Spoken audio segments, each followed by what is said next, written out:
Jetpack. You ready to play the Pokemon trading card game? If so, let's start the show! Oh!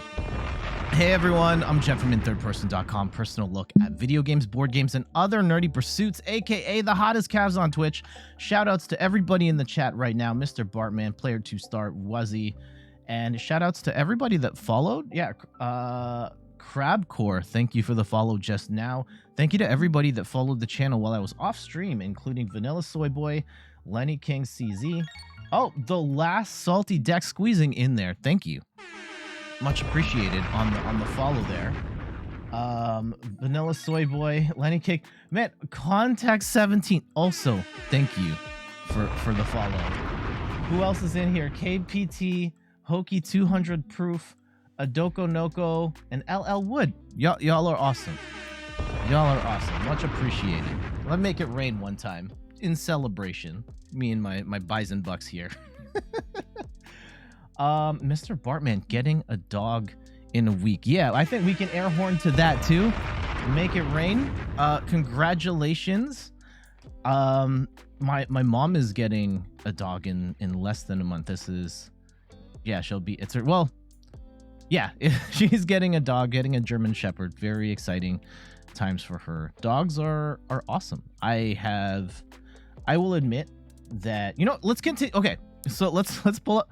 I realize I don't even have PTCG Live open right now. Let's go do that real quick. I grew up horrified of dogs. I had a traumatizing experience with one when I was very little. Like, it is very much a core memory for me of, I was at a relative's house and they had a big dog, and I remember being knocked over by the dog and being absolutely horrified and thinking that I was going to die. And that stuck with me for a long time. Plus, allergies to fur. So the combination of those two things made me think like, oh, this is really bad. And I was very uncomfortable with dogs for a long time. I realized I have to change something here. BRB. One sec.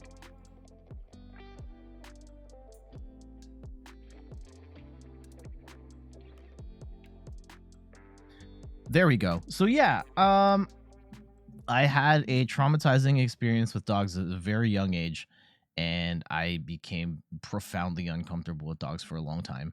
And as it turns out, I think hearing, like, we didn't have dogs in the house, and I always heard it was like allergies and stuff. And then one day in my 20s, my mom was just like, hey, I got a dog.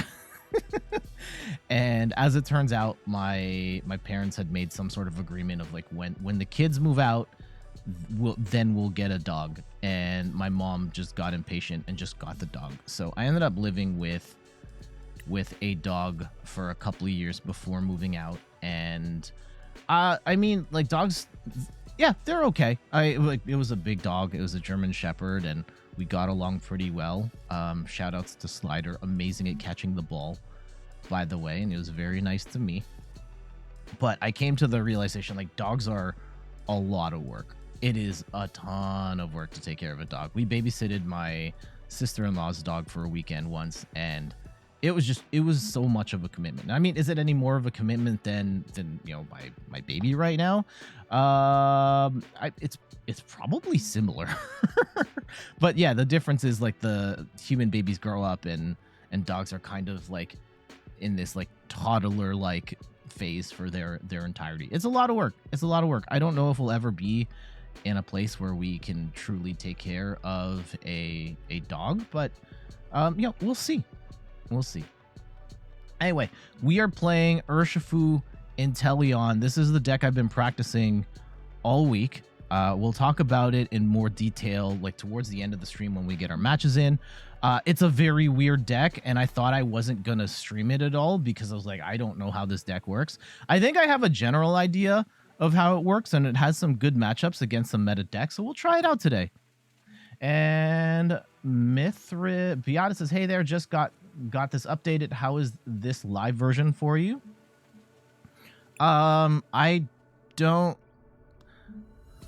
know. It's played largely the same. There's still bugs. A lot of the big bugs are still there. I still have lots of issues with the game. We're going to talk about PTCG Live a bit more later in the stream, as the game is officially coming out of beta this week. And I have thoughts. What do you think about Palkia and the new Chen Pao combination? First off, welcome to the stream, the last Salty Dex. And based on what I've seen, I think it's pretty good, but I don't think it is a like tier S deck or anything like that. I think it's a very good deck, and it's definitely going to get some play. It will be the... I don't know if it's going to be... I don't know if we're going to cover Chen Pao with Palkia as our first... we're going to be streaming Chen Pao next week. I don't know if we're going to do like Chen Pao with Palkia, but like I'm thinking streaming it basic, like here's just Chen Pao Bax Caliber as is, and then doing a variation video with the Palkias. But we'll see. We'll see. We'll definitely be streaming some... Oh god, this is a horrible start. Darn it.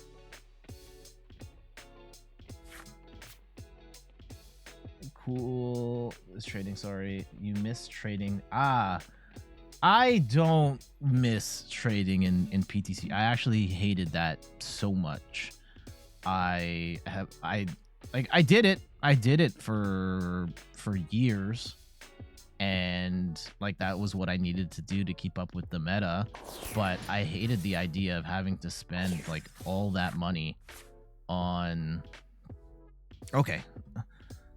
Yeah, to spend all that money on packs to trade for cards, and then you're trading 40 plus packs of the new set to get one copy of Lugia V-Star, and like I hated that system so much. So moving to a crafting system, I think, is a better way to go. That being said, I don't necessarily like this crafting system. I think it is clunky. It is...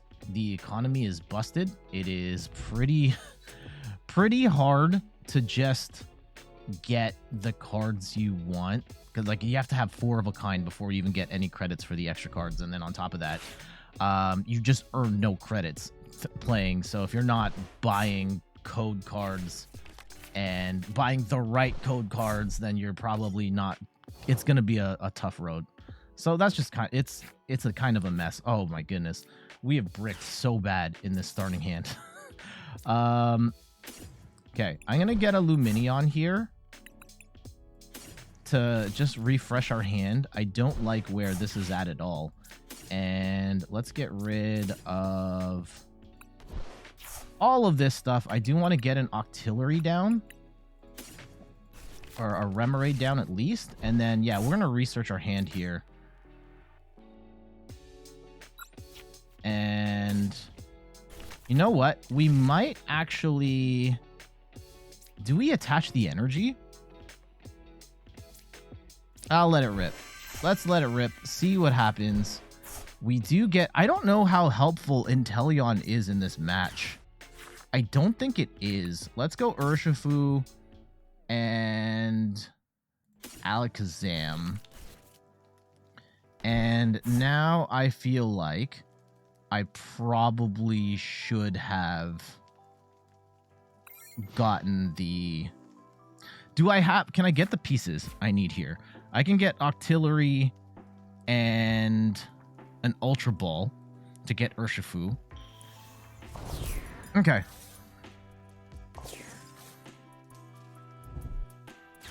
Let's see what we can do here. Credit to your life, by the way. Happy Pride Month. Yeah.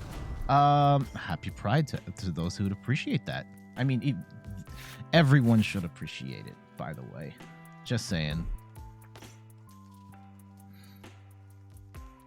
Okay, let's see what we can do. Like, we do hit Arceus for weakness, which is great. We are going to get our Urshifu stuffed here. That part does suck, right? I think if we can heal it, that would be nice. I don't think we're gonna be able to. Ugh. And because of this...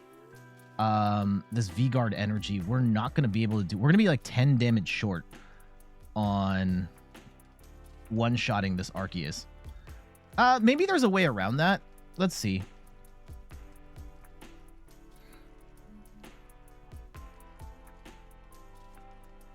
it's a little bit of a weird hand here. We might need to get the Inteleon rolling. Excuse me. Yeah, maybe we should have benched an Inteleon. If we benched an Inteleon and could have gotten to the VMAX and get the thing down, we'd be in a better spot. Anyhow, we'll play it out and see what happens. I'd imagine, yeah, double turbo Giratina V-Star. The good thing about this is that Giratina V-Star cannot one-shot a... Are they going to go after the Lumineon here? Yeah, they're going to go after Lumineon. Okay. And Path to the Peak, which is... Yeah, taking 2 prizes here does suck.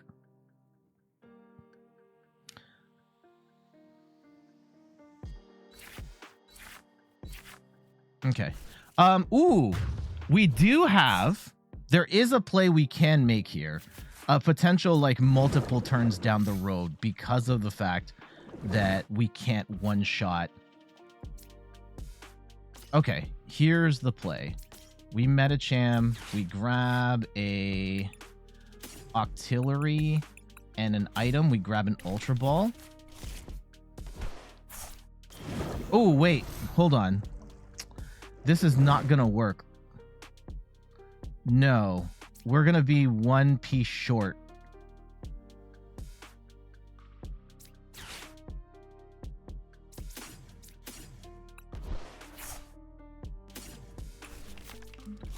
Yeah, this is...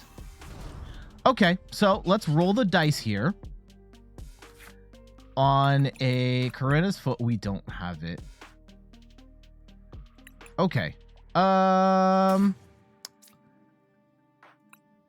All right, I think we scoop. I think we scoop. That was unfortunate.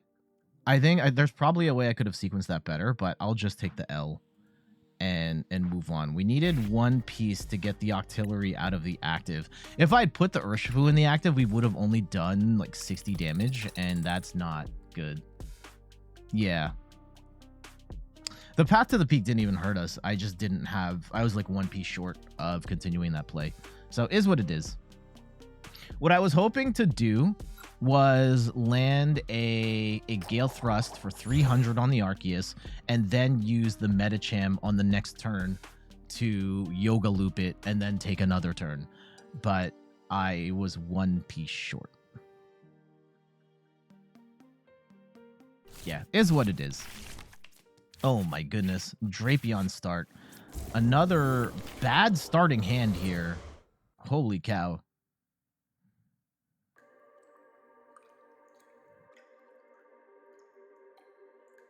This is this is bad. Okay.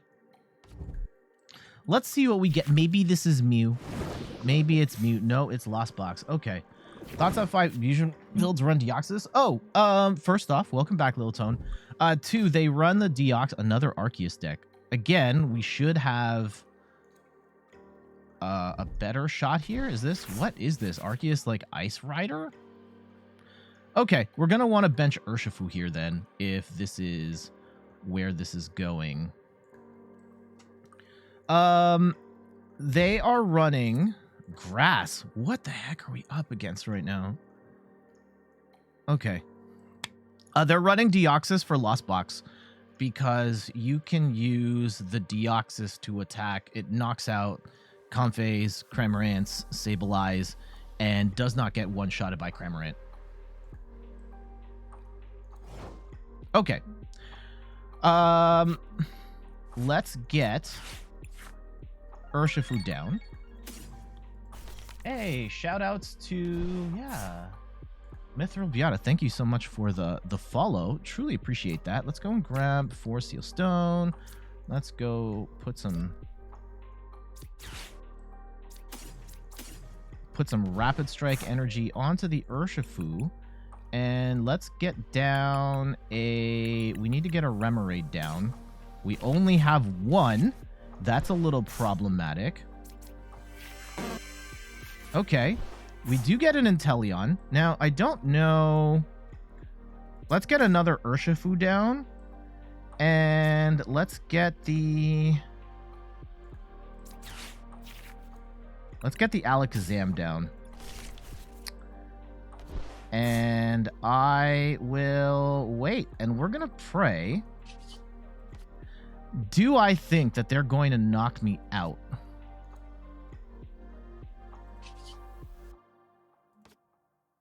I'm going to say no. I'm going to say no.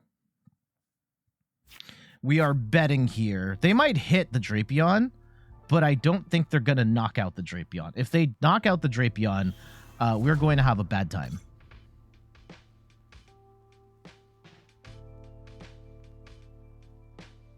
And maybe I should...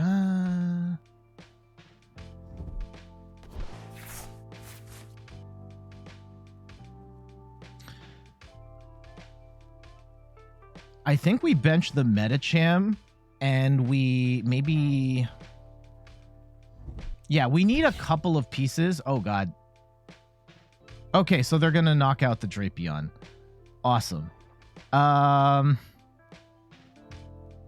At which point, we are in a pretty bad spot, TBH. I should have used the Force. The concern with using Force Heal Stone right now is that or Star Alchemy right now, is that they could have, knowing that I used it early, they could have just judged it out of my hand, and then we would be dead. So let's see what our opponent does.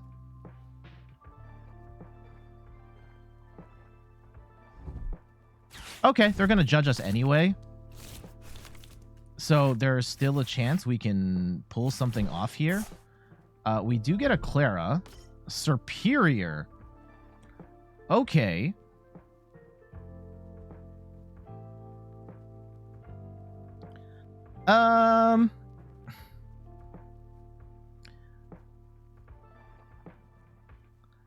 That's weird.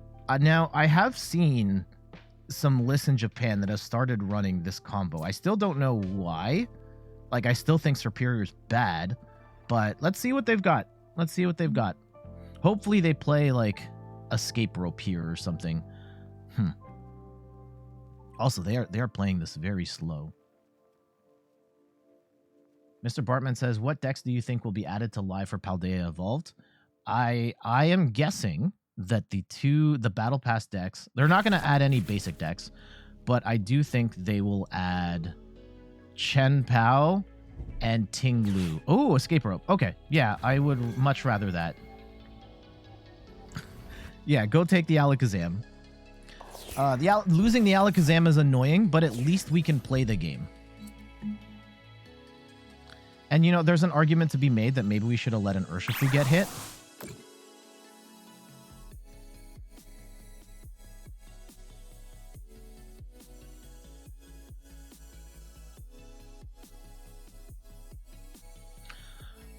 Okay, so how do we want to play this now? I want to knock this out. If we can knock this out, I think we'll be okay. And we're gonna need to Gale Thrust here in order to make that work. Now, let's see what we can do here. Inteleon Medicham. I don't think Medicham helps us right this second. Now, let's Korrina's focus here. Oh, we can also play Clara. Ooh, yes. Okay. So, let's go Star Alchemy. I will grab the Octillery.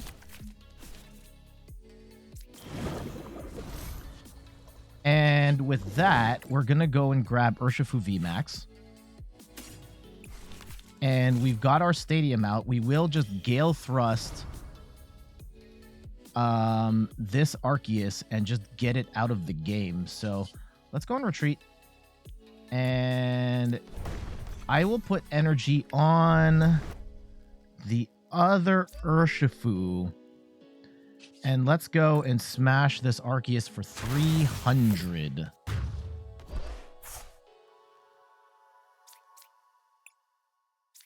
Arceus definitely getting more popular in light of the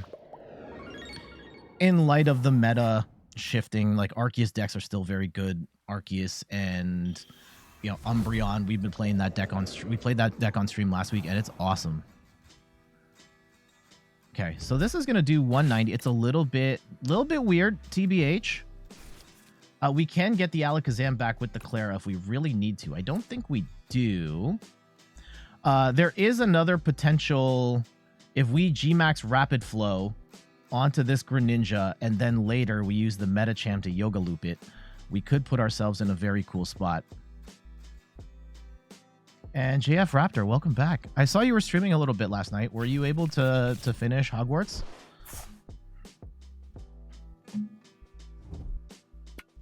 Box of Disaster. What does this even do? I lost against the bosses. Has full HP and is knocked out by damage from an attack. Okay, yeah, that's not gonna matter. That's not gonna matter. Ah, they're gonna move the energy to Greninja. Okay. Oh, no, they're not. Okay. Huh. Little bit cheeky here. Oh, we don't need to worry. Do we? Let's Rapid Strike Search. I want to grab another Urshifu VMAX. And what we can do, so if I Clara right now, because there's energy in the discard, right? Yeah. I can grab energy. Okay, let's do this. I'm going to Clara. Let's grab the Alakazam back and the 2 energies, right? And I will attach water to this Urshifu.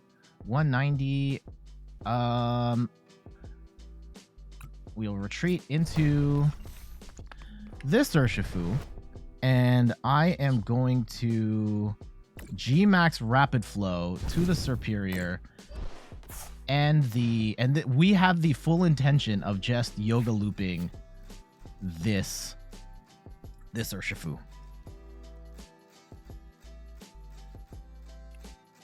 Yeah, they need to gust up the Medicham if they're going to take the dub here.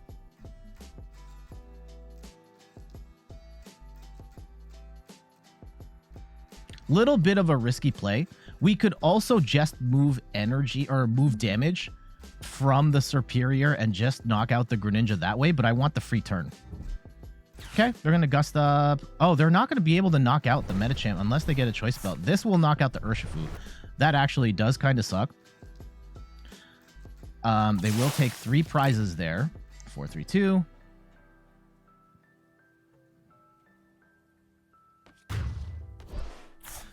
That's big. Box of Disaster is not going to matter here, though. Okay. Let's go and we'll take 2 free. Okay. Let's go and is it worth setting up an Inteleon here? Let's see. We'll Rapid Strike Search for something. I could Echoing Horn. Ooh. We could Echoing Horn for Arceus. Okay, let's do that. We're going to hold on to Echoing... do I grab Echoing Horn now, though? Well, we're going to take 2 turns in a row, right? So let's do that. Okay. Oh, damn it. We had the play. We had the play. So what I was going to do was I was going to Yoga Loop the... And it sucks that we can't... I was going to Yoga Loop the Greninja and knock that out. That would have gotten us to 3. And then I was going to Echoing Horn and then Escape Rope. Could we have done that? I don't know if we could have. No, we couldn't. But yeah, we could have gotten Arceus back in to then get a 1-shot on the... Actually, we could have just like Gale Thrusted the Superior and just won the game there anyway. But yeah, it was a weird match for sure. But yeah, we could have just knocked out the Greninja and the Superior with just the Urshifus that we had on the board. It's very weird. Like the deck is very odd to play, and you kind of have to think multiple turns ahead of how you can set up Yoga Loops and stuff like that. But yeah, we were able to pull out the win there, and having to see multiple lines ahead does make it one of the more interesting decks in the current meta to play. GG's. Urshifu with the carry on that one. I'm really mad that we weren't able to complete the cycle there. But y'all saw where we were going, right? Y'all saw where we were going. I didn't fully see where we were going. Like, we could have just taken out the superior off of that, but that's okay. What's everybody got going on? How's your weekend going so far? For Steph and Leo and I, what did we do yesterday? We went to, Grandma and Grandpa were babysitting Leo because we went and saw Across the Spider-Verse over the... I don't want to spoil it. This is going to be a no spoiler zone, but I will say that I thought the movie was absolutely phenomenal. It is, if you like the first Spider-Verse, you're going to enjoy this one as well. Phenomenal animation. The writing is once again top-notch, and I think I can say definitively the Spider-Verse movies are the best superhero movies, period.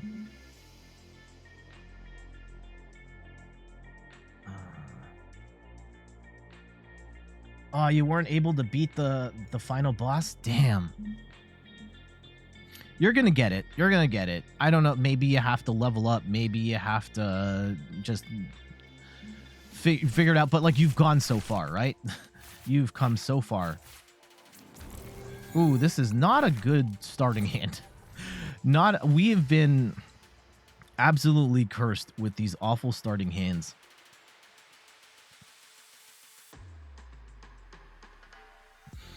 We can at least make a little bit of stuff happen, potentially. Let's see what we top deck. Let's see what we top deck. These hands have been really bad. We can at least Nest Ball for Inteleon if that's what we need. We can Nest Ball for Urshifu if that's what we really need. Irida does get us an Inteleon. We can at least do 140 damage next turn. And hopefully we can get some more stuff. Oh, Irida gets us Battle VIP Pass. Okay, hold on. And is our opponent going first? Aside from trying to get your first Tetris 99 victory, eventually happened. Yeah, awesome. Oh, okay. This never happened to me before. You're trying, but it's getting frustrating. I hear you on that. I hear you on that.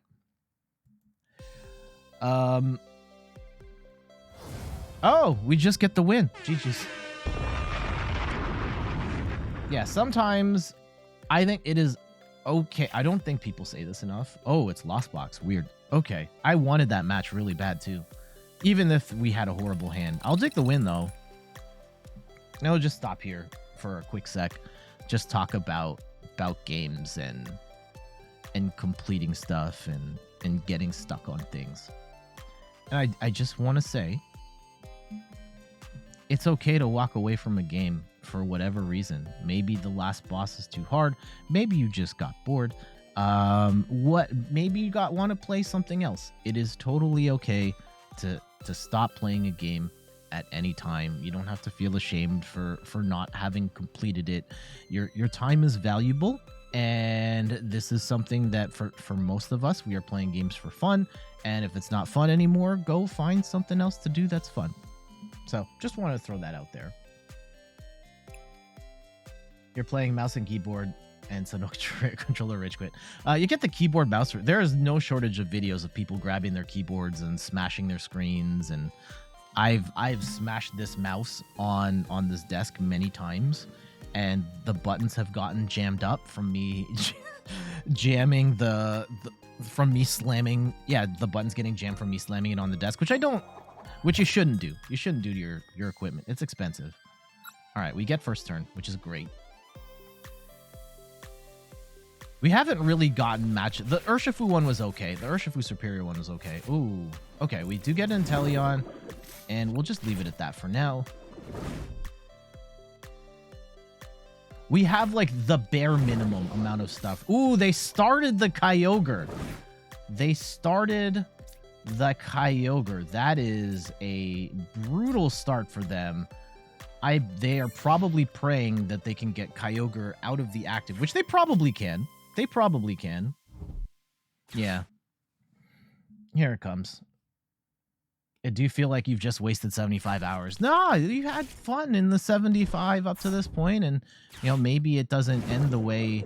Uh-oh. I really hope they don't Cramorant away the Remoraid. Yeah, you had fun up until that point, just the ending was tough. It's a tough way to end, but, you know, it happens.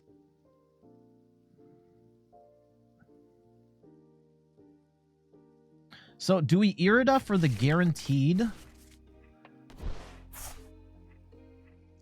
I don't think so. I think we research and dig for more cards. And you haven't given up. That's good. That's good. Don't. We definitely want to snipe the Kyogre and get that out of here. If we can. This is the match we want, though. I don't know if we're going to get... Ooh. Putting some energy onto the Greninja right away. Okay, we do get the Inteleon VMAX. We can retreat. Now, we can guarantee Octillery here, or... Okay. Okay. I will... Let's Forest Seal Stone. And I want to get rid of...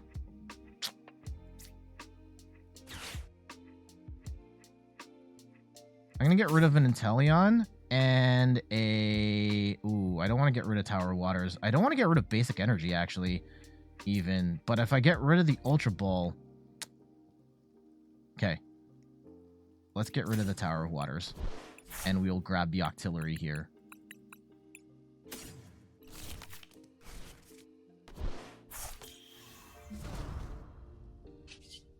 And let's grab ourselves... a second Inteleon. And we will... Let's go double Gunner. And drop 2 damage counters here. And I will G-Max Spiral. And do we actually hold on to the energy? No, we'll just use 70. And we'll keep that energy onto the... Keep that energy on the Inteleon. Now, we don't necessarily have ourselves a clean route to... Yeah, I think we Korrina's focus on this next play. Now, they do have lightning Pokemon in here. That's something we have to be very mindful of. It's probably the Raikou, which is going to get a one-shot on an Inteleon. So we are going to have to navigate around that. Uh-oh. Oh, no!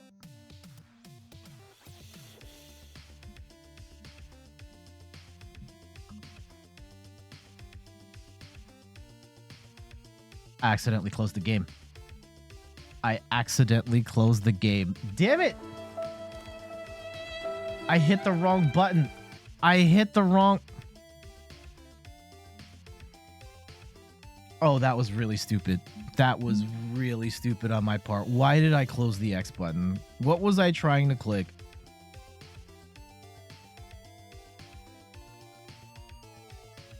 Frodo, welcome back. Also, thank you so much for the sub 8 months. That was really dumb. I'm going to have to watch that back, but I don't know why I clicked the X. That was a match I really wanted. I thought we had a good start, and even with the Raikou out, like, oh, wide, massive brain fart. That's content. No, we're scraping that off the internet. No one needs to see that. No one needs to see that. Oh, I feel sick. And we just threw the game for no. Was I trying to click the settings? No. Okay, our opponent gets the decide who's first. No, why would I have clicked the... Was I trying to see their discard pile or something? I don't know. It's gone now. The moment is gone. Oh, we go first. Interesting. Okay. I think we start with Urshifu then. And let's leave it at that.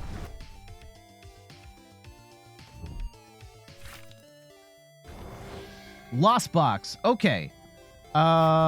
We definitely want the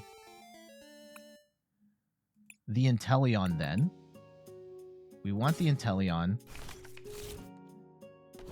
And we want the Remoraid down. And we want the Medicham down. Do we need them all down at once, though? I will end my turn. I guess there's a world where maybe we... Nah. Let's just end here.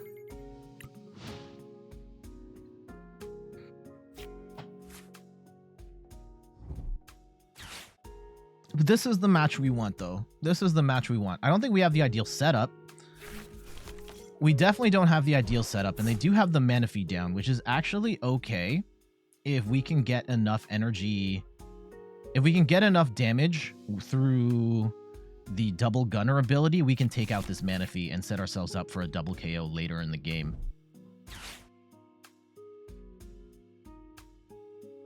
But this is the matchup we want. We've probably benched too much, though, at the start, TBH. Okay. Oh, they got rid of a Colress and a Forest Seal Stone. So they probably have... If they've got the Forest Seal Stone, I wouldn't be surprised if there was some lightning attackers in here.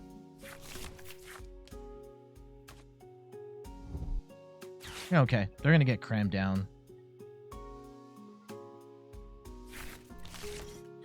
And I would imagine, like, Urshifu's getting hit here.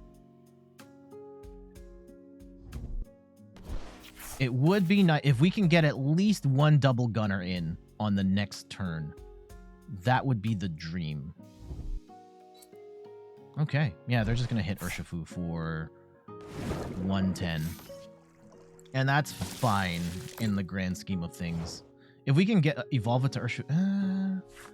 do we want to evolve it to Urshifu VMAX? Maybe not. Okay.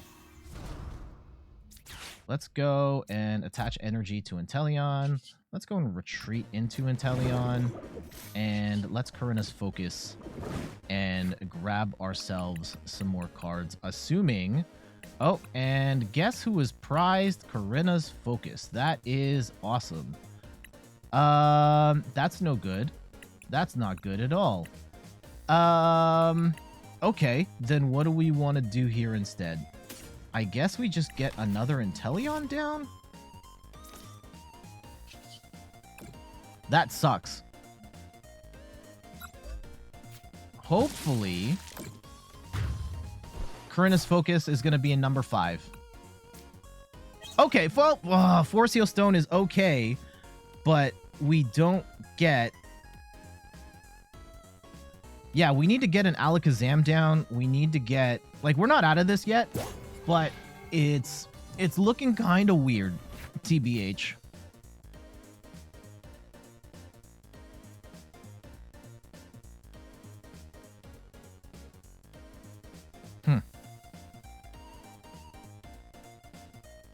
Hopefully our opponent bricks here. That would be nice.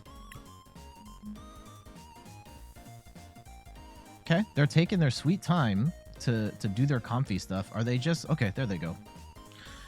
And hopefully they don't blast this Inteleon VMAX. That would be terrible. Cowface renewing the sub 31 months. What a legend. Cowface, I hope you're doing well. Good morning, Cowface. I hope you're doing well. You migrated to live, right? Also, yeah, side note, PTCG Live, or PTCGO is shutting down tomorrow. Officially shutting down tomorrow. Very sad to see. Oh man, our opponent has 1 billion cards. Ugh. You did a couple of weeks ago. All right. Yeah, they have a massive hand of cards. And I don't know what the... Okay, we're going to switch. And we're going to have even more cards here in a sec. Now, do we have... I don't even know if we have hand disruption in this deck. I don't think we do. And is it worth going Judge instead of... It might be worth going Judge instead of a research here, just to disrupt our opponent here. Okay, they're going to hit for... Yeah, Dragonite is not going to hit for weakness here. What am I willing to cough up? I think we have to cough up the Urshifu. That sucks. We really need to get damage on the board. Yeah, if they're swinging for 250 here, yep. Oof. Okay.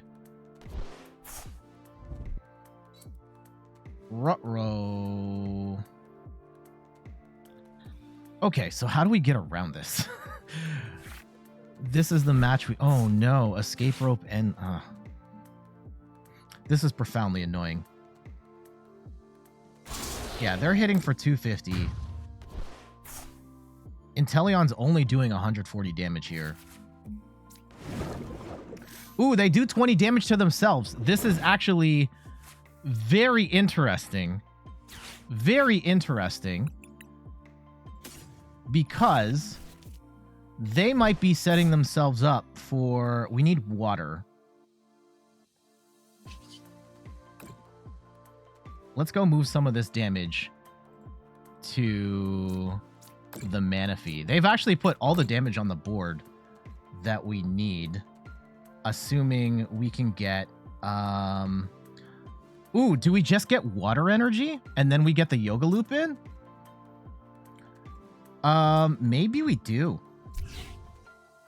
Yeah, let's... What if we do that, right? I'll go Star Alchemy. Let's go grab some water.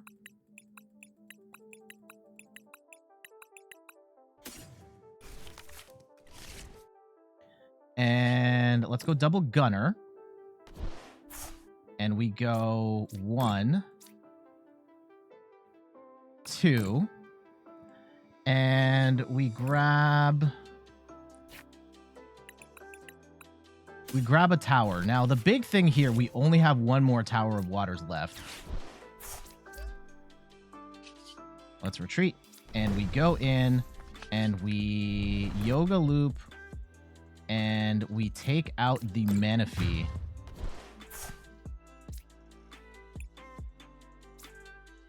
Oh, we get another Tower of Waters. Okay, great. Now, ooh. Okay, we double Gunner again. And we go 1, 2. Let's go get an Urshifu down.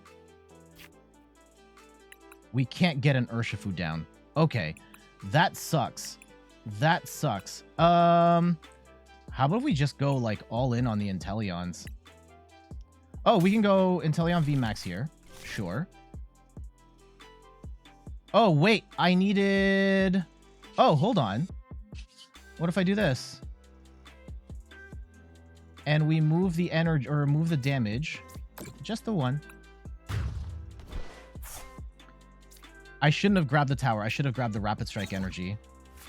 Because now... I am... Ugh. I need the Yoga Loop. I need the Yoga Loop. Do I? What's the play?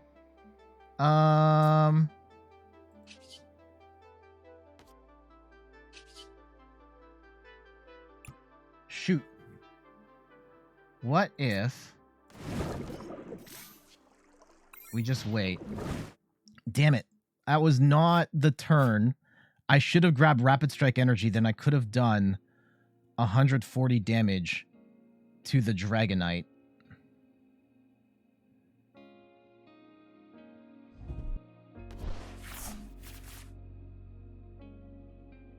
So that was a silly misplay on my part. And that might cost us the game. Very cool sequence, though.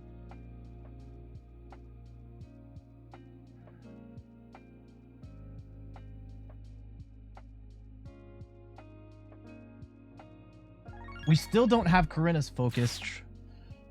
Tribal Chief 99, welcome to the stream. Thank you so much for the follow. Truly appreciated. That misplay, oh, I'm going to be dreading that for a while.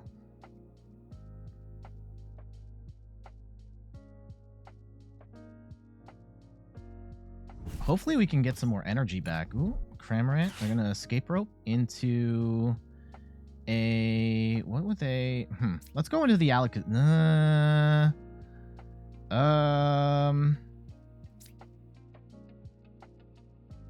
What do we go into? I think we go into the Inteleon if they're just going to put some light damage in here.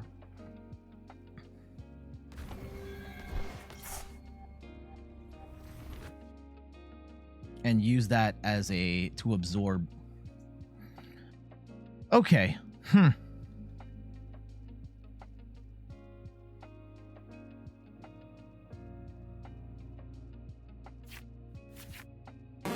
Frodo says, are you doing a video on what new decks they're going to add to live? I don't know what they're adding to live. I think at most it's 2 decks, and I think it's probably Chen Pao and Ting Lu. Like, they're not going to add any more basic decks, so I think it's just that. I don't know if that's necessarily worthy of a video, though. Uh-oh. Do they have the 10? They're 1 short. Now, we are in trouble in the sense that, yeah, if we lose the Octillery, that's kind of bad. We are going to lose the Octillery, and that blows up our whole thing. Damn it.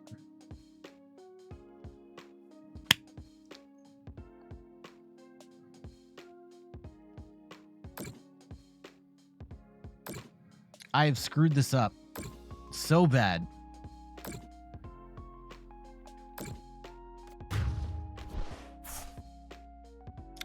Okay, so we lost our draw engine. We lost our draw engine. I don't think we can come back from this. I think we die a slow, painful death. Unless we get like a water energy here and we can take out the Sableye, but then we're still kind of screwed right now. Huh, okay. What can we get with a... Here. If we can get Lumineon down, right? Lumineon. What does that get us? Like a Judge? Or does Clara help here at all? Irida? Research? I think we just research. And let's go and bench. Okay, yeah. Oh, we still don't have an Urshifu VMAX. No. I don't have... Oh, hold on. Okay. If we go energy retrieval... Yeah, this is weirdly tricky, right? So, I could go 1, 2, 1, 2. Right? 1, 2, 4, 6. And Yoga Loop. Okay, let's try this, right? I will go double Gunner. And we will go 1, 2. Let's go double Gunner again. 1, 2. Let's go move. Painful Spoons. And move damage from the Greninja. I just need to move 1, right? Yes, let's leave that. Let's go retreat. And we will Yoga Loop into taking out the Comfey. We get an extra turn. We get the Urshifu down, but now we don't have any bench room for Urshifu. Holy cow. Okay. Let's go and get rid of a research here. And let's grab a Octillery. This is a very, very weird matchup now. I want Rapid Strike Search. Let's go and grab... Do we have any more Rapid Strike energy? Yes, we do. Okay. And let's go and retreat into this Inteleon. I think we let Urshifu V go, right? Let's go and move So there's two like, we're not going to be able to get... I think we soften up the Dragonite as much as we can.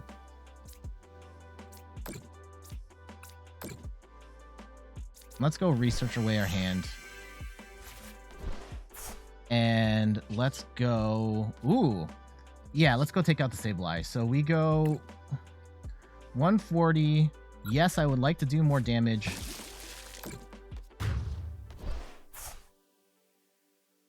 We're down to one card. One card.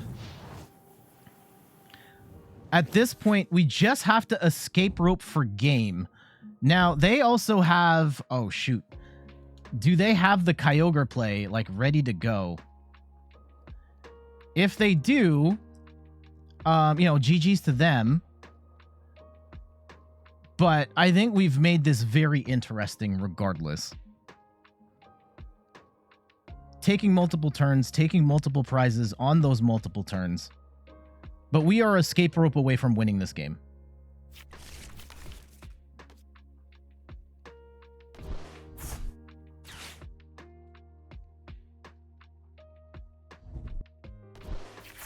Okay, whittle down their deck. I think they still have too many cards.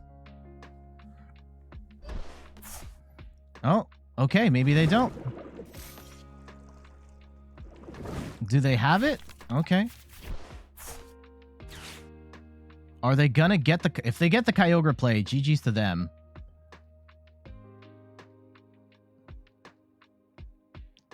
Please. Please.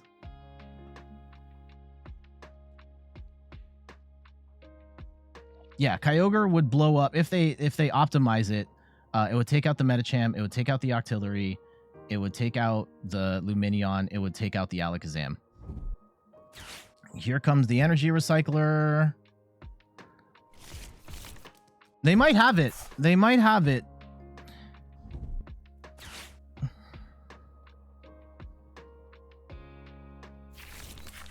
Yeah, we're just going to have to hold this.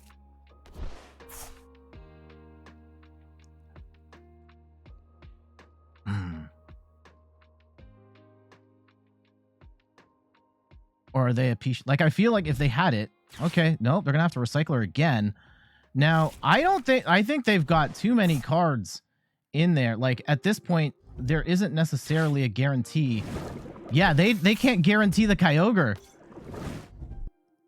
They can't do it. They can't do it. If they're swinging for 110. Oh, wait, they can just bring in the Dragonite. Okay, so this is not as... ooh, what are they going to escape rope into? Let's go bring the Inteleon. Damn. This is not as clear-cut. Oh, we get the win! We get the win! Jeez, holy cow. I was about to... Oh, I thought we were done for. That was a really messy match. However, we were ultimately able to pull the pieces together. Like, in the middle of that match, I truly thought we were done. And there's a world where we could have been done if they got the Kyogre play set up. However, they... Like, that's the Kyogre version of... Excuse me. Of Lost Box is really hard to play, and in order to like get the exact sequence of cards so you can land the 250 damage is really hard to pull off. And luckily for us, they were not able to get the right pieces together. They were water energy short. They ended up having too many cards in the deck, so they couldn't guarantee the damage, and we ended up winning primarily, like, a big part of that. However, the Medicham combos, the double gunners, the Alakazams, like all of that sequence to get the multiple KOs on multiple turns really helped push us into a really good spot there in order to force them into, you know, having to make that do or die play, and they couldn't do it. So the deck kind of doing its thing there. Even without the Urshifu, we still got multiple KOs and got the win. GG's. All right, that was really messy, but that was exactly the match I wanted. And it didn't play out the way I thought it would, but we still we still got the win. Maybe luckily, maybe skill, but we made it happen. We made it happen, and there's just a lot. It's a very thinky deck. Okay, y'all want to talk about Pokemon TCG Live? Here, let's go and grab a... no, I don't have to grab a graphic for this. Let's just roll into this. This is going to be a little bit of a rant. I'm going to have to turn channel points off for a little bit, so just keep that in mind. And also, because this is going to be a bit for YouTube, I'm going to be slow to respond in the chat. So I will respond to all the messages at the end. But for now, go grab some popcorn, sit back, enjoy. Let's talk about the current state of Pokemon TCG Live. And Superfern, thank you so much for the follow. Much appreciated.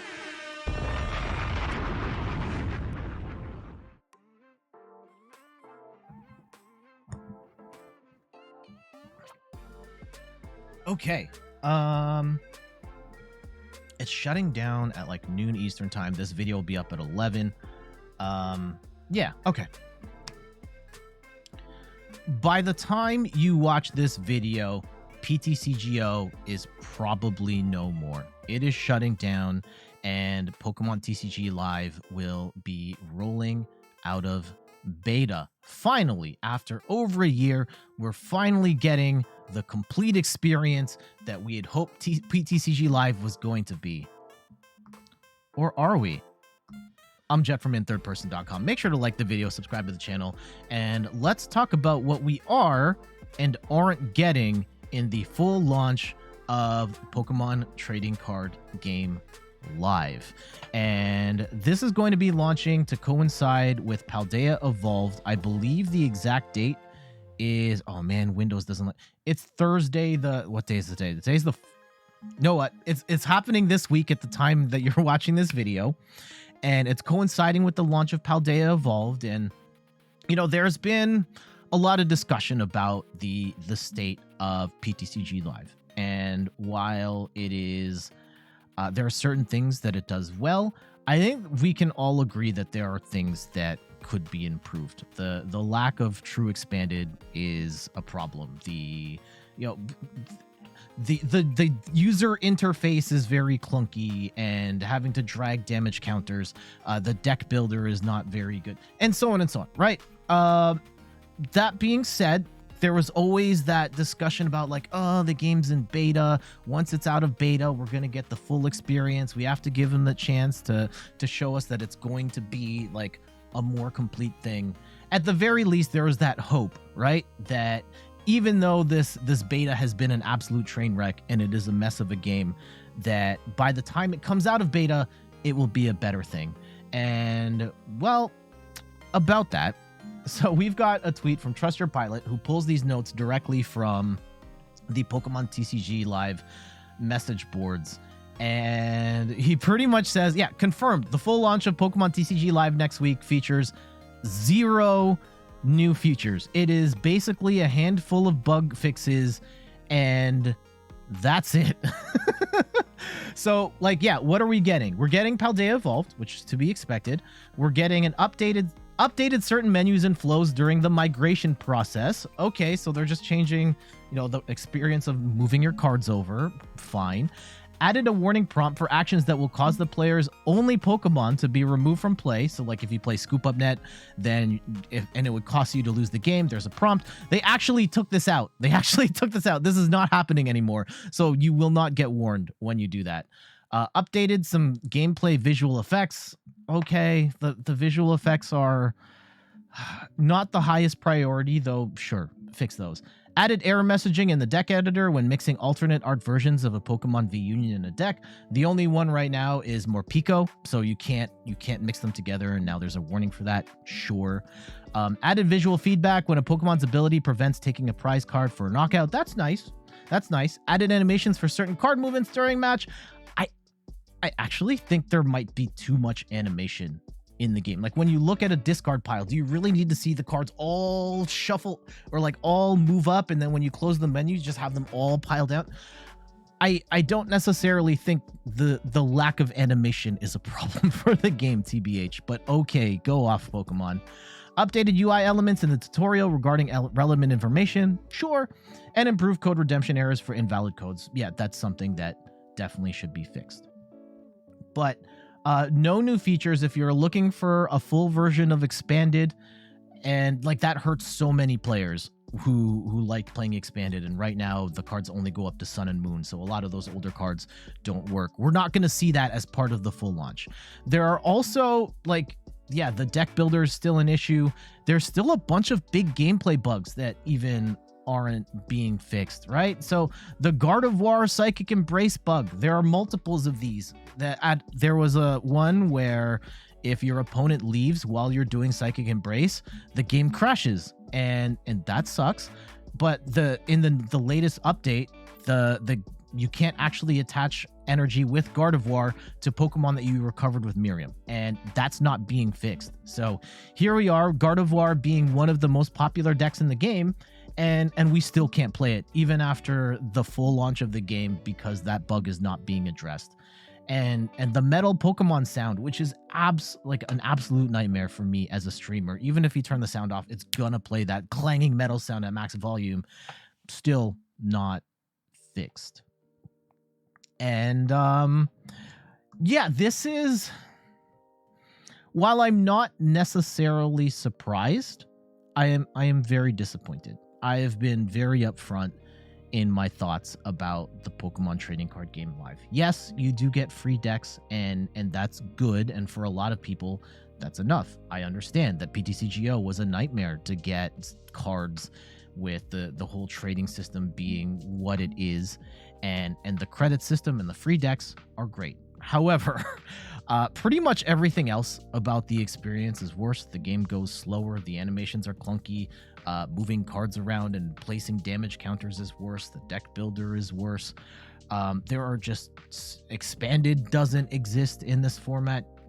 There are just so many things that I think that I like, I could, maybe I'm being unrealistic here or demanding too much, but I feel like we as a community deserve, like, I think that if we are moving off of PTCGO, and again, I'm not the biggest PTCGO fan, it definitely has its issues, but I feel like if we're going to go from one game to a newer version of said game, we should be going to a new game that is better than the old one. And apparently they've been working on this for 4 to 5 years. It's been in beta for over a year, and the game we have to move to now is just flat out worse in a number of different ways. And for me, it really bums me out. I want to believe that the game will get better, and it certainly will, but how long are we going to have to play on this subpar build of the game? And do we trust TPCI to figure it out? I think beyond just technical issues, there are core UI things like having to drag a damage count. Like Sableye, you have to manually drag 12 damage counters, and there are combos where you could put way more damage counters. And the fact that it's like having to manually drag, I've seen people like in Expanded where they just run out of time because they cannot place all the damage counters because the interface sucks. And it's just really disheartening seeing the game being put forth as this is the future of the Pokemon trading card game, being as subpar as it is. And like, I will continue to play it because it's my primary way of playing the Pokemon trading card game, but I'm not happy about the way that it's currently built. I know there are a number of people that aren't, and there are some people that are totally fine with the way that PTCG Live is for whatever reasons that may be, and that's fine too. But personally, I'm just really gutted that we just lost PTCGO, and we're actually in this reality where we're moving to a worse game. And And unfortunately, if you want to play PTCGO or like play the Pokemon trading card game in a digital format, this is kind of it in terms of playing in an official capacity, and that sucks. So yeah, I personally will continue playing because there's nowhere else for me to go, and the content that I make at this point is Pokemon content. But I don't even that, like, if I okay, I don't think now's the time to talk about the future of the channel. I'm going to be here as long as I can, but it does make it more difficult when it is a game that is in this state with a company that has not shown this game the love and care that it deserves. And there are so many other digital trading card games that are in so much better shape, and it's crazy that the Pokemon company didn't pull anything from the way it looks, from the way that its crafting system works. All of it, it's pretty much the worst digital client of any trading card game out there. And it kind of was, like, PTCGO kind of was that too, but at least it was playable. And now we're just stuck in this mess of a game. So yeah, let me know your thoughts. I know there are going to be people in the comments that are like, it's fine, you're just hating. And then there's going to be other people that are like, PTCGO is the worst, burn down PTCG Live. What are your thoughts on the situation that we're currently in now? Let me know in the comments. But that's going to do it for me. Thank you so much for watching. Some quick plugs for me before we go. You can find me on all the things: YouTube, TikTok, Twitter, and Instagram at In3rd You can find me on Twitch at In3rd, where I stream the Pokemon trading card game every Sunday at 10 a.m. Eastern time, like I am right now. And check out the website, in3rdperson.com, for more articles and videos on video games, board games, and other nerdy pursuits. So until the next one, Twitch fam, stick around. We're going to continue playing. But to our YouTube family, we got to get out of here. So long, everybody. Bye-bye.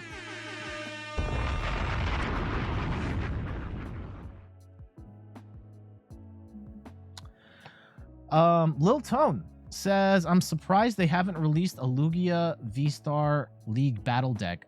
So the way that League Battle Decks work is that they usually take about a year before they convert anything to a League Battle Deck. And it hasn't been a year yet for Lugia. However,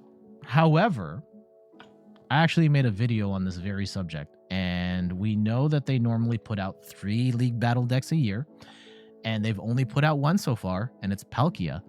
And I think that it's too early to put out EX League Battle Decks for stuff like Gardevoir and Miraidon, Chenpao.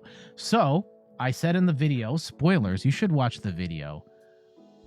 We're almost certain that the next drop is 2 decks, and I think the 2 decks are Giratina V-Star, Lost Zone version, and Lugia. I think that's what's happening next. And I said it months ago, and I'll say it here again. I think that's what's happening.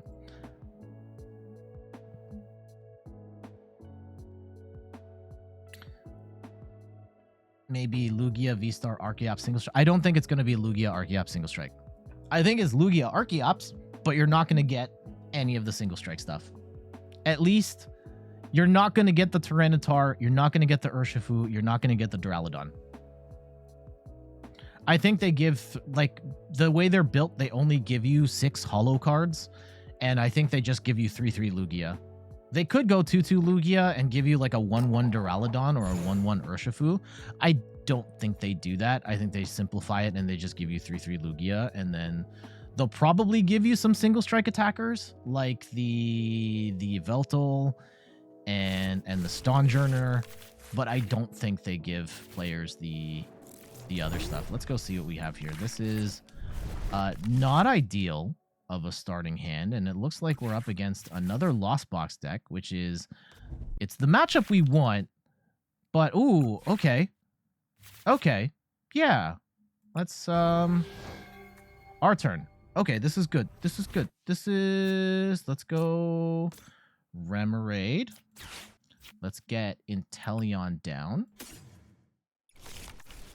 Yeah, and I will go, do we Force Seal Stone now? I think we might. And just to get a better setup here, I think we go and grab... I want a second Remoraid. I feel like this is a match. Yeah, we might lose a Remoraid right now, so... Let's go grab our Battle VIP Pass. And... let's go grab our second Remoraid, and let's get another Inteleon.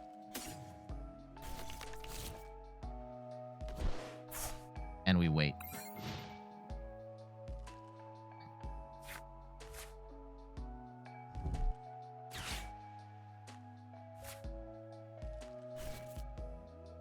You highly doubt Single Strike, because Single Strike Urshifu VMAX released as a League Battle deck. Yep. Mithra says, you missed your deck sorely. I worked hard and then they were gone, so you're bummed, but like, you know, no other place to go.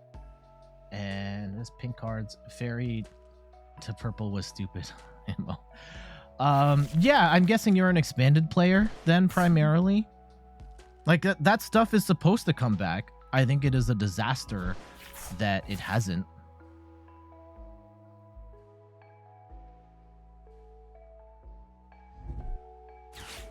Okay, they are popping off right now.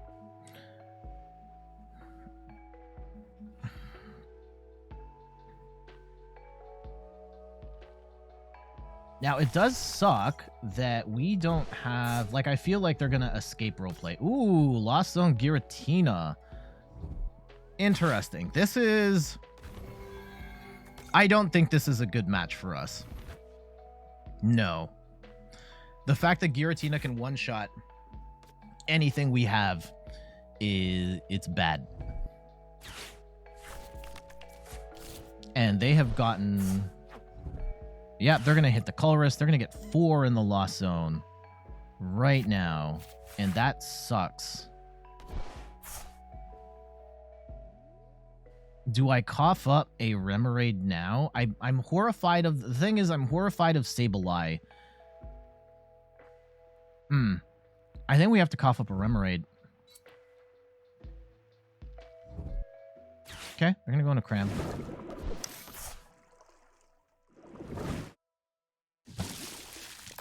Okay. And they have the Manaphy down too. That's annoying. I will grab the... let's go Tower of Waters. Because I could use... let's go Irida here. Let's go Irida, and let's grab Octillery, and... do we grab Medicham here? We have to get Alakazam down. Actually, we have to get... here.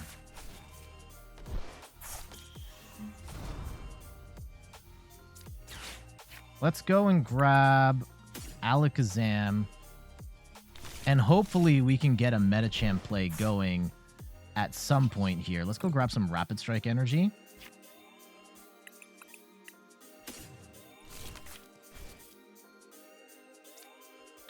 And we will go into the Inteleon.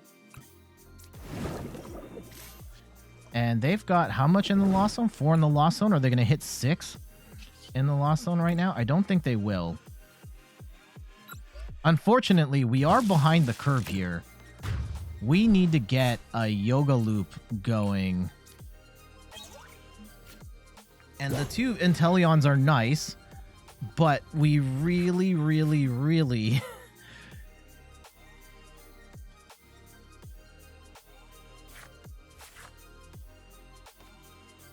how do we play around this?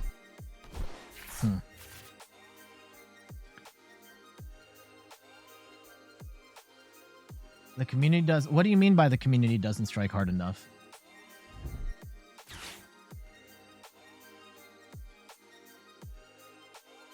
Is Fairy Pinks will return? Your biggest hang-ups? Okay, I'm not the biggest pinker in the world. Never cared for it as a primary color. Where you notice it was easier to get the different children into it. You teach, teaching through play. Yeah, I don't think Fairy comes back. Like, okay, so... in expanded, yeah, you can still play with fairy types and all that, but like fairy does not return to standard anytime soon, I don't think. Okay, so the Urshifu's not like the worst thing in the world here. And welcome back, Mr. Bartman. What's our opponent at right now? They have 7 in the lost zone. Now, I could... Yeah, we need water energy in, like, the worst way. Ooh. Do we cough up the Urshifu? I think we do.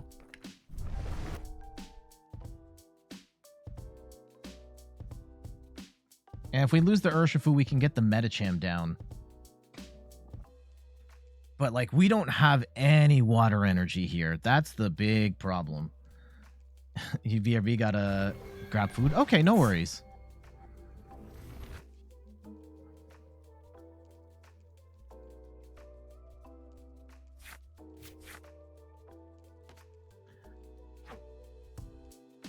I am not happy with where our current deck is. We need like water energy in the worst way. And I have a feeling we're not gonna be able to. Yeah, if they're Mirage Gating right now and they smack with the Giratina, which I think they're gonna do right now, they have an easy route to 5 prizes. And I don't think we have the without getting like a water energy and the Alakazam play stuff going. Like, I think we're just dead. Oh, and they're gonna play Path to the Peak, and they have the 2 energy down, so they're gonna have to hit for 280, but they can get 2 more in the lost zone. I think it's too late.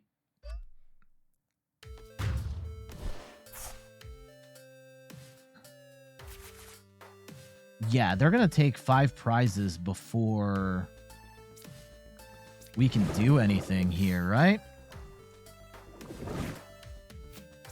Okay, we get...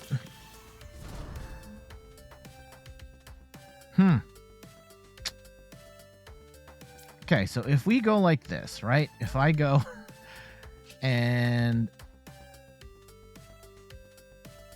Oh, we path to the Pika. They path to the Pika, so we can't even... Okay. Let's get Medicham. Oh, no, we can't get Medicham down right now. No. Get the Tower Waters down.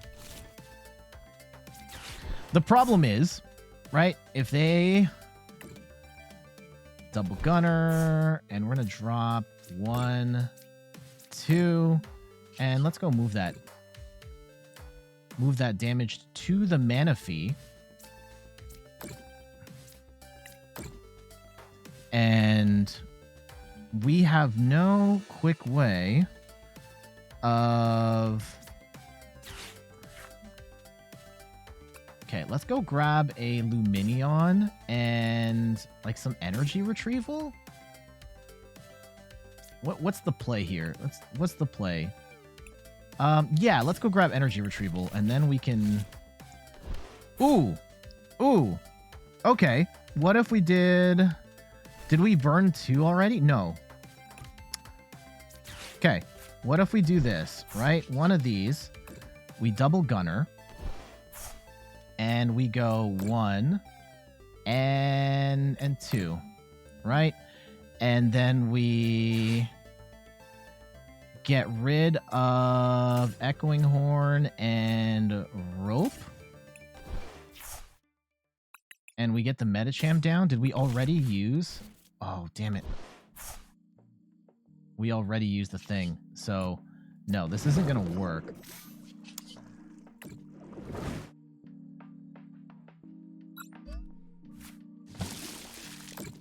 I think it's too late for us, but there is a world where we Yoga Loop Manaphy and we can take out Giratina V-Star with the other Inteleon. I don't think it's going to be enough, though.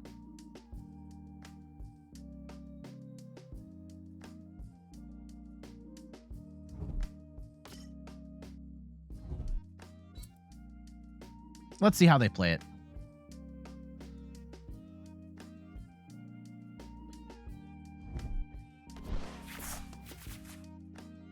Yeah, because they have one-shot Giratina ready to go, and that's a problem. Oh, and they're going to boss. What are they going to boss up? Yeah, this is looking really grim. I would gust up the Alakazam and then Sableye like crazy. How does Manaphy work if you can still do damage to the bench? So here, the important thing to note, is that Manaphy blocks damage. Manaphy does not block damage counters. So these are two different things. So that's why stuff like Double Gunner and... Ooh. So that gets them down to one prize. And we're just dead. Right? Yeah, we lose. Unfortunately, that they took too many prizes here. However, this is what I would have wanted to do. We'll just play it out here. Right? Unfortunately, the Giratina variant is incredibly strong. And we will... Is there any value in... What if we double Gunner here? Just out of curiosity, what happens if we do like this? Right? And I move one damage counter to here. And unfortunately, we... Ooh. Yeah, we have too much...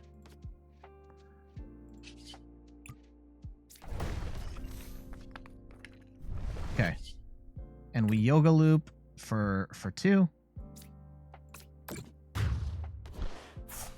Yeah, we can put ourselves... Like, we can take 2 prizes. We can take 3 prizes here.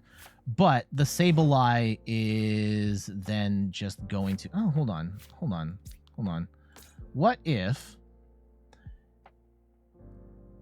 50... Yeah, what if we took out the Sableye?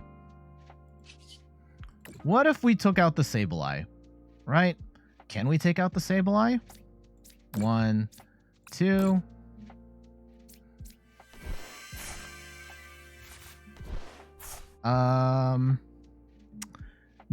No, we cannot.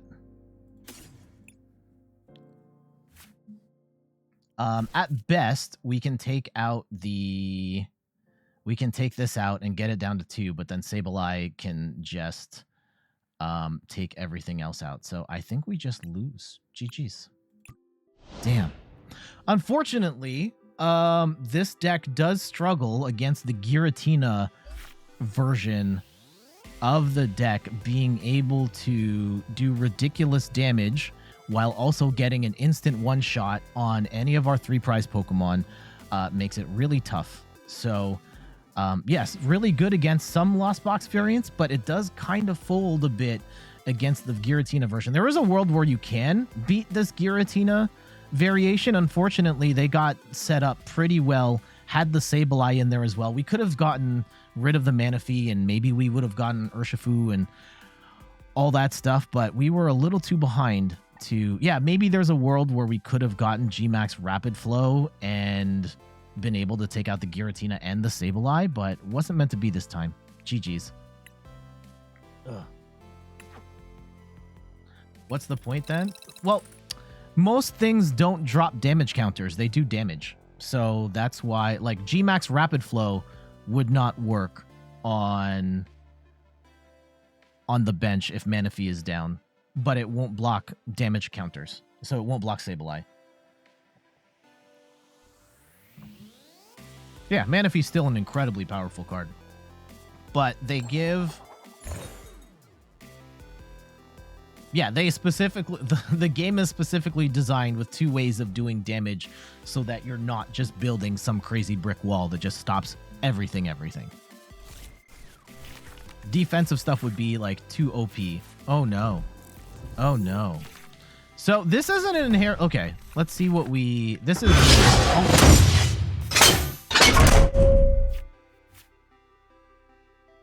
Really sorry about that. Also, we have such a horrible hand here. I don't like this match is actually not that bad, but our starting hand is miserable here. We need to top deck, like we need heavy ball for a Remoraid, and then we need to top deck a research or we just lose. We do run double Drapion specifically for this matchup, but I don't think this is the hand that gets us to the promised land. And Caden Ride says, just found me on YouTube and wanted to pop in and say hi. Great videos. Keep up the awesome work. Thank you. Thank you, Caden. Thank you for dropping by. And I appreciate you enjoying the videos and coming through. Yeah, we are in the process of recording or streaming, but this will also be in the next video. Inteleon Urshifu. The deck has been doing okay. We've gotten some big wins, some tough losses. The Giratina one, like, it sucks that the deck unfortunately folds to that. Okay, there's an Inteleon. That's not entirely the worst.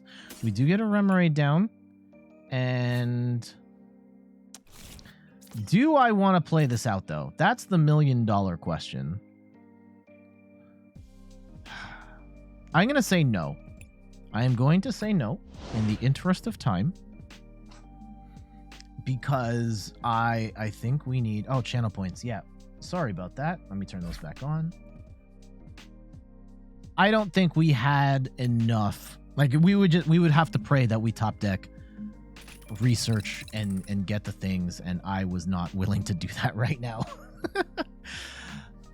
I think one of the things, if you are creating content for... I mean, creating content that involves playing matches of the Pokemon trading card game, it's really tough to sit there with a hand that you know is just bad. It's just easier to scoop and start again and hope you get something playable. Like, I have no problem if we're playing in the middle of the game and like it just falls apart, but yeah, that first starting hand, if it's just bad, like sometimes you can work your way around it and like you just have to feel it out. Holy cow. This is miserable. I didn't want...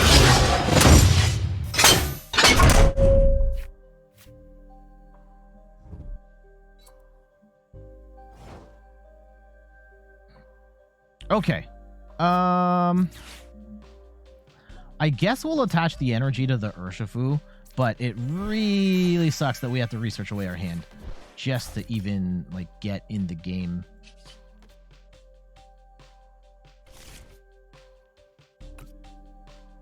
Okay.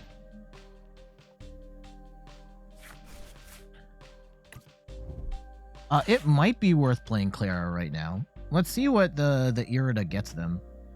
Like, it's probably... Oh, Greninja Rare Candy. So they probably have the Magnezone here. And we might just lose. Let's see. It's really... I hate that glitch so much. Alright, so let's go and hover here, right? Oh, they only had one. They only had one energy. Okay. Okay, we can deal with that. We can deal with that.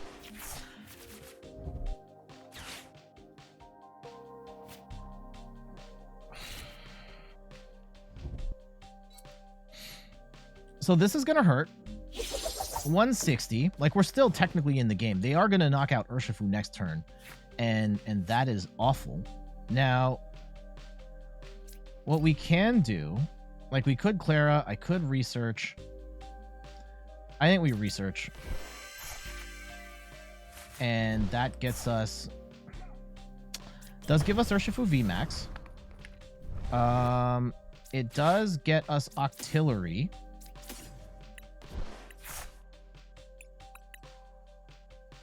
And, or, yeah, Octillery. And what can we do from here?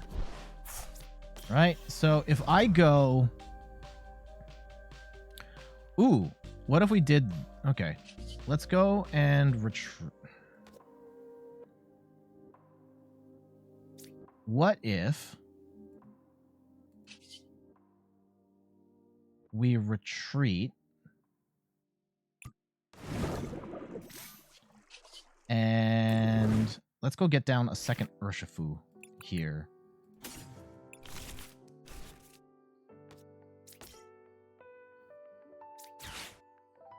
And let's see what they serve up. If they serve up the Magna Zone, then we just knock it out. If they don't, then we'll G-Max Rapid Flow. Okay. So, what's the play here? I could hit... I think we do have to Rapid Flow here. And we hit these two.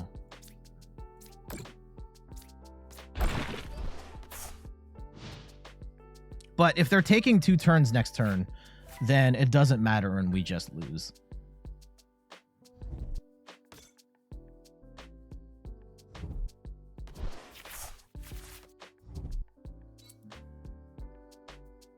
Please brick. Please brick out the Giga Magnet. We need them to hit, like... Okay, yeah, we lose. GG's. Yeah, the metal sound effect is broken, and the full launch of the game, the full version is still gonna have the broken metal sound. I think part of why I haven't really featured metal decks is because like I'd have to mute the entire game in order to even get that going. And Mrs. Dirty Hurts, welcome and thank you for the follow. I hope you're doing well. Having a little bit of a weird time like that. There's only so much we can do in that particular circumstance. Like, it is what it is.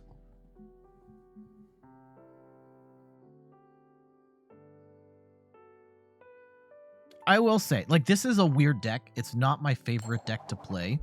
I think there are some interesting elements to it and lines of play that that aren't possible with other decks, but it is a very tough deck to play, and I do think its ceiling is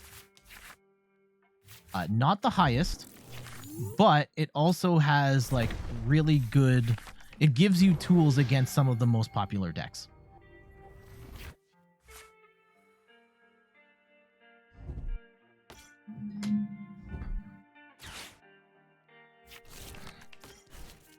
Okay, so with this particular matchup, we have to pray that we have both our Drapions in the deck. This Urshifu is going to get absolutely bodied. It doesn't help that they have the Deoxys. That actually kind of sucks. But really, this comes down to Drapion Mu VMAX, Drapion Mu VMAX win the game. Tails. Tails, no. Okay. Miss Dirty Hurt says, hey, you're welcome. You also stream live play. Awesome. Okay, they are going to get down the third gen. Oh, only 2 Genesects? Weird. They're playing a lot of single prize attackers here, which I think if they're looking at it as just Urshifu, yeah, maybe. And that could get around the complications that are Drapion.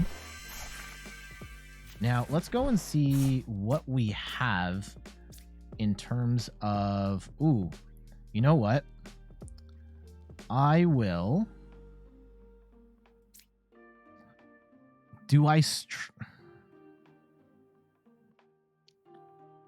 I am going to wait. We're going to bide our time and hope that they attack with Mu VMAX here instead. They're going to go Alessa Sparkle. They're probably going to go in then with a Deoxys or a Meloetta. That's annoying. Mr. Hurt says, what's up with people that have just base cards like the Sun one you see Soul Rock rocking all the time? It's because, yeah, a lot of people are still discovering the game, and at early level of play, people are just playing with the default decks because they they don't have any of the new stuff. So especially when you're first starting out, that's what you're gonna see.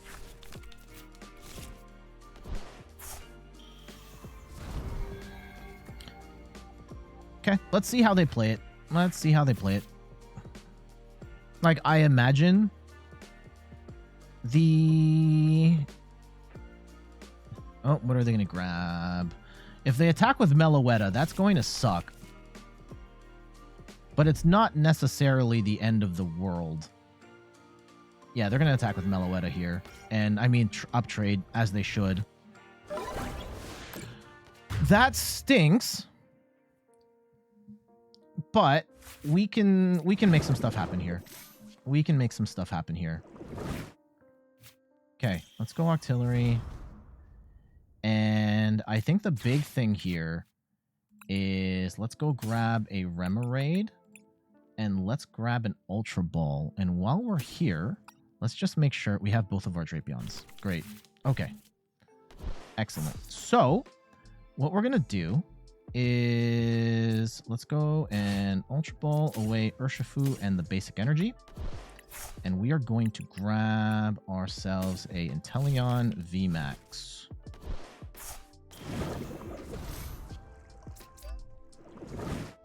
And let's go and attack. Yes, we want to do extra damage.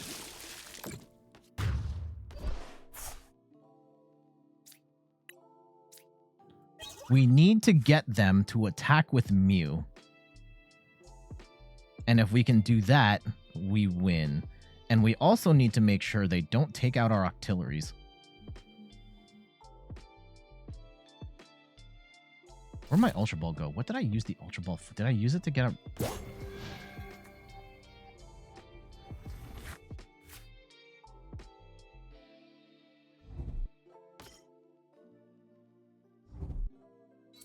Okay, looks like they're going to attack with Mew, which is what we want.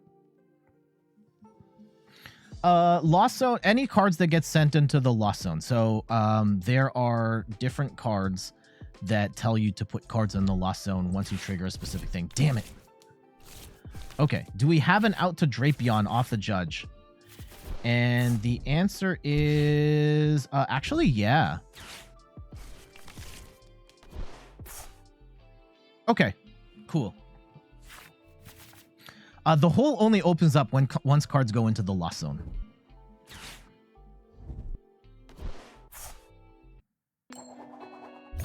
Tails. Okay.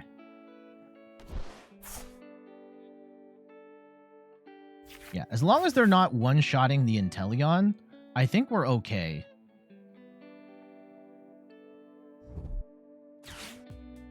And they can continue to mow stuff down. I don't think they're getting a one-shot on Mew here. And it's great that we've got Boss's Orders in hand as well. Yeah, if they don't one-shot Inteleon, which I don't think they will, 190 damage, totally fine. Totally fine. And let's go grab Irida, which will get us an Octillery. And let's go grab a... Let's go grab a Nest Ball here.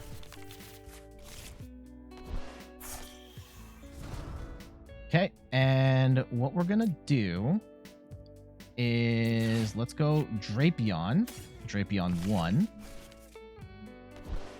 And I will go grab the stadium.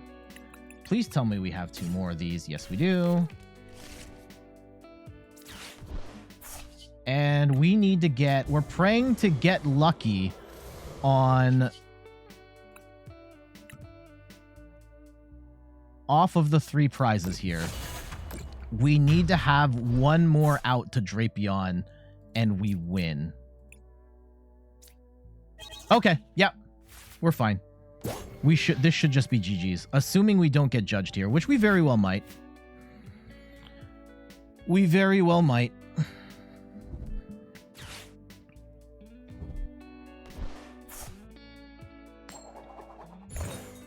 Okay, they get heads. What are they gonna play for here?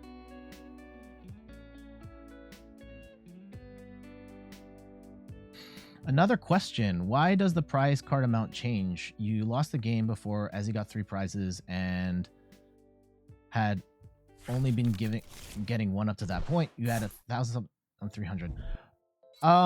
Prize cards are dependent on what you knock out. So like this is a basic Pokemon, like a standard Pokemon. This is only worth 1 prize. Oh, the Roxanne. No. Please an out to Drapion. No, we don't get it. This is bad. This is bad. Okay. This is very bad.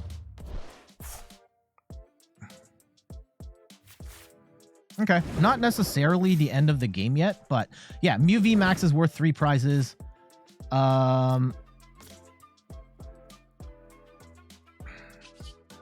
Okay, let's go. We have to Korrina's focus here. Have to Korrina's focus and pray. Oh, we also need we have to pray we get the stadium and a Drapion, and we get neither of those things. So no, this is just bad. This is just bad. Damn. I guess we can escape rope. Escape rope does stall for time.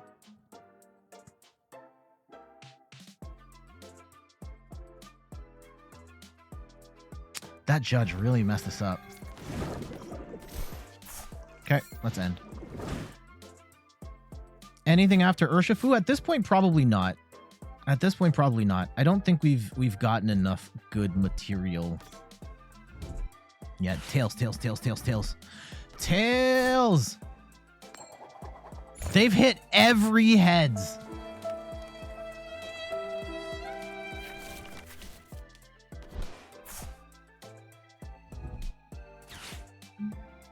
Okay. Still not over. If we can get Drapion or top deck... Oh, now it's over. Damn it. Ugh.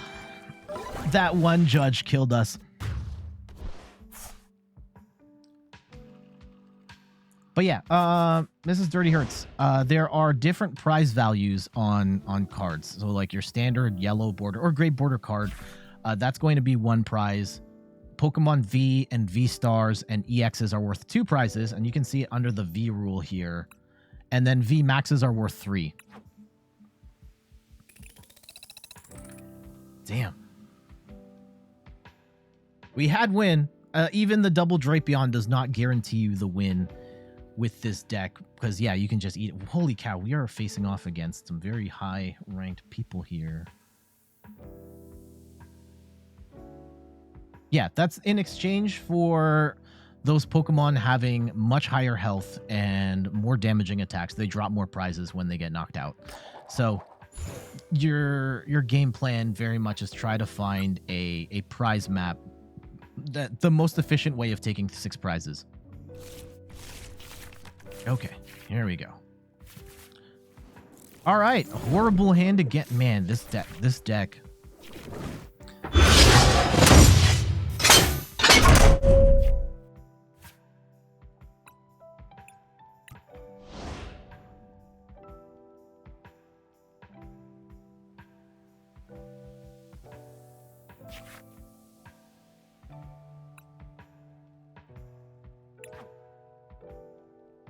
We're just gonna act like that didn't happen. Yeah, but that didn't happen.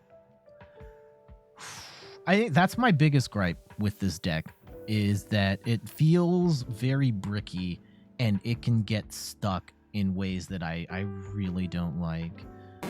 You got the basic Snorlax. Good. GG's though. Better luck next time. There is a 1 in 50 shot of getting the shiny Snorlax, and if you do get the shiny Snorlax, you'll be enshrined in the Shiny Club. Pokemon Zinc, welcome and thank you for the follow. Okay, opponent's going first.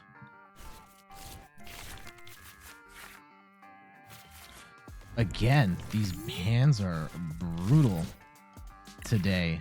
Sometimes you draw hot and sometimes you don't. Today is one of those days.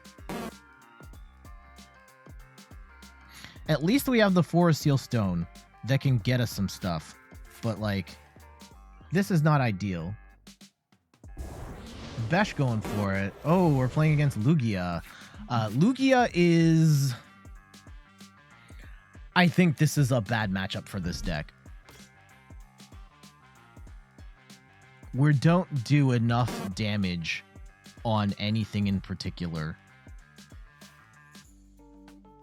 So I think we are probably just going to have to eat an L here. Or even scoop. Oh, that's shiny? No, it's not. Do they get the Archeops in the discard? Let's see. Pokemon Zing says, yeah, the one thing about Inteleon is how hard it's come from a brick. I think you've playtested like 30 games, just felt clunky. Yeah. There are times when you can make big brain plays that take multiple... If you can see the line multiple turns in advance, like, it's incredible. But, like, there are a number of times where, like, I've just bricked into oblivion here. I think, like, right now. And we do have Forest Seal Stone, so we'll have to figure out what we do here. And I think Lugia is a horrible matchup in the first place for us.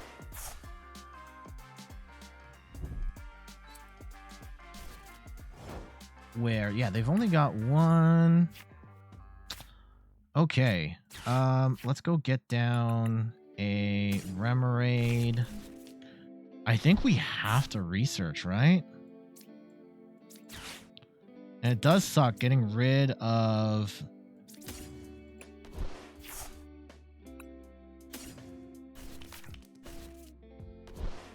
Let's see what we can do here.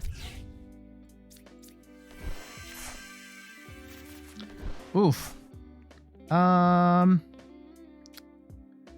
Is there anything we want out of this? I think we definitely don't need the Drapion. Let's get rid of a research. And let's grab, I guess, a second Inteleon here. We're gonna lose the Medicham. Unless we... Yeah, we'll let it go.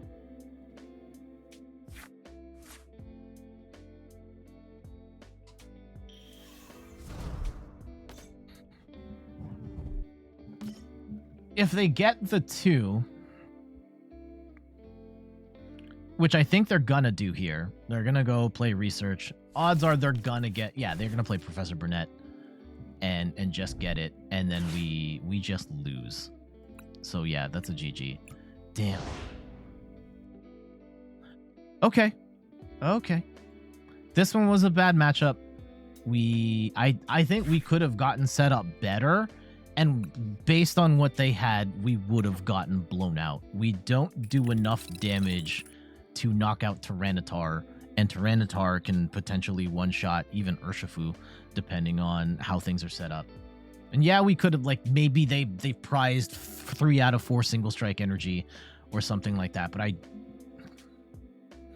think we're up against the same player. I'm gonna go play for a while. Awesome chatting. Thanks for dropping by. Take care.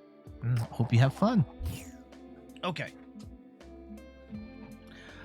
Yeah, we're going first here. I still don't like our odds in this match.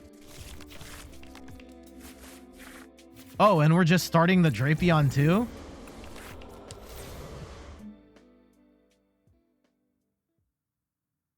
Okay. Okay. Okay. That's the wrong button. That's the wrong button. That's not how I feel right now. That is the exact opposite of how I feel. Jolteon V switching to Mew. Oh, Jolteon is... I don't think Jolteon is it. Okay, let's go grab the Alakazam, because I know we don't have that. Okay. And is it worth going Urshifu here? Let's go Inteleon. At least we can get like a 140. Hopefully. But like we also have to rope out. Yeah, I think there's definitely some appeal for Jolteon in the current meta. Free retreat, 1 energy, you put it in a Miraidon deck, and you could potentially tails. No! Our opponents have hit 8,000 heads on us today. It's been absolutely disgusting, our opponent's luck against us. Oof. Okay, they're going to use it for Lumineon, which is a interesting choice. Now, something to keep in mind is that we could potentially sneak 2 prizes by taking out that Lumineon, whether that's with the Inteleon, whether that's Gmax Rapid Flow. There are some options available to us. Whether that's like Medicham's probably a little bit of a reach, but let's see. They'll research away their hand. Ooh. They don't have a Lugia, though. Oh, they get the Archeopsis down. Also a bunch of energy. So really hope they don't have an out to Lugia here.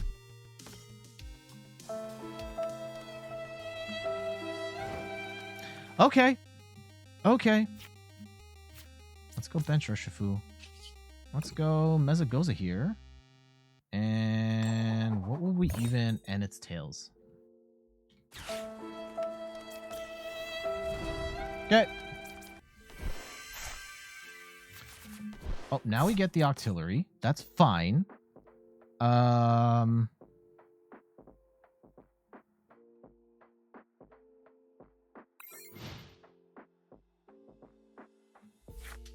we also had to discard Cheryl, right?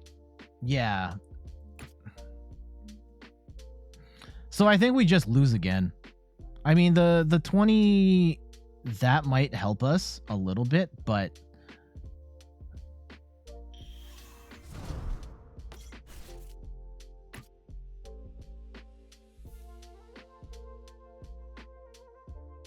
I don't think we have Palpat in this list.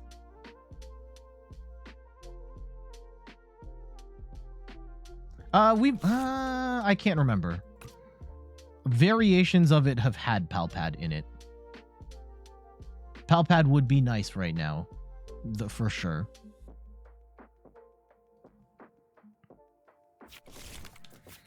Oh, and they have Duraludon here too? Like, this is... Yeah, this is just a scoop. That's a scoop. Okay. Okay. Deck kind of falling apart on us right now. Yeah, we definitely aren't going to win against them.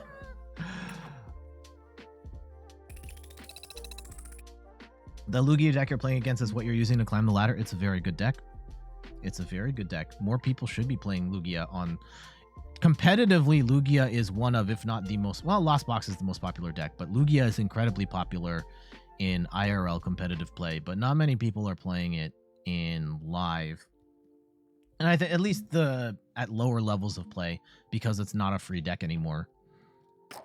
But I think it is underrepresented in the PTCG live meta, if you will.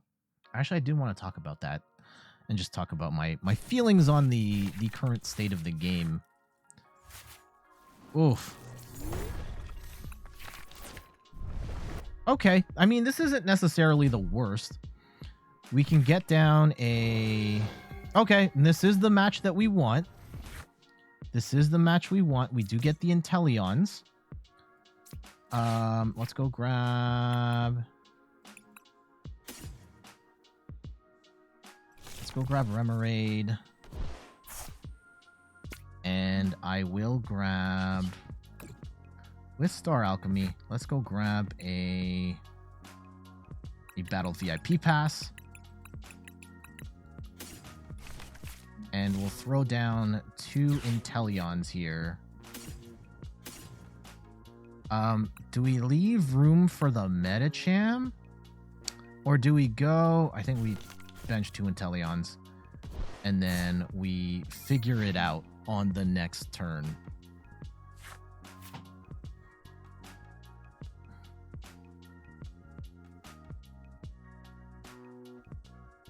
This is like the big match that you want with this deck.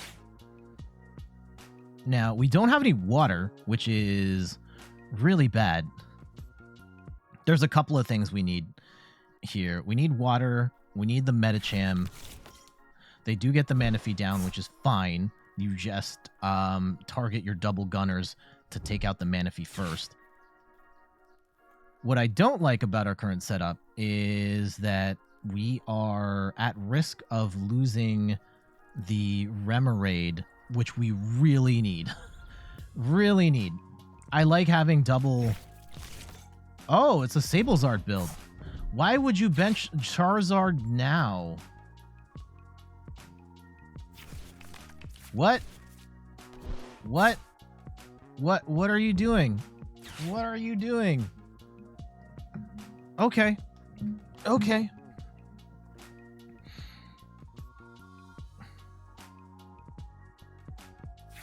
I am very confused by what our opponent's doing right now, but okay, go off.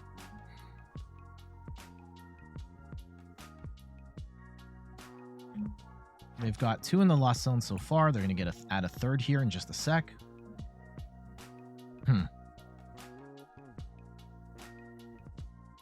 But yeah, step 1, take out the Manaphy and get a Yoga Loop play going here. We're still 2 pieces short. Like, we need, if we're going to try and get a KO here, we need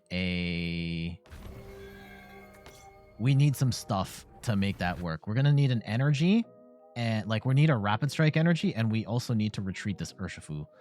Otherwise, it might not be the worst thing in the world if we just do 30 damage with a... Well, let's see what we get. We need multiple pieces here. Even with the Urshifu argument, we still need multiple pieces. Okay, they just benched nothing. Okay.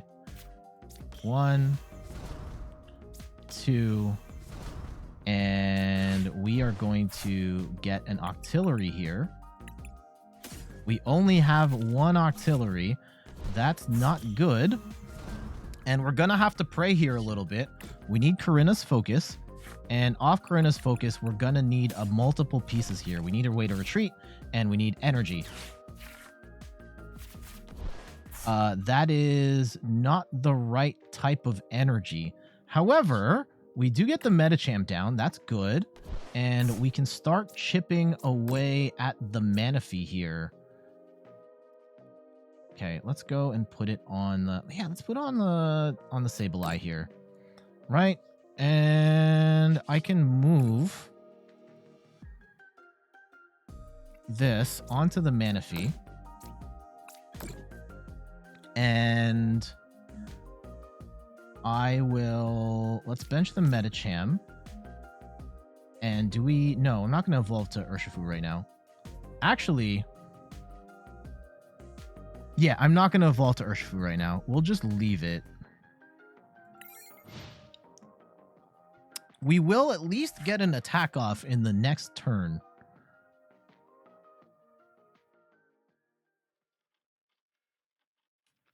If we could top deck some water energy, that would be the dream.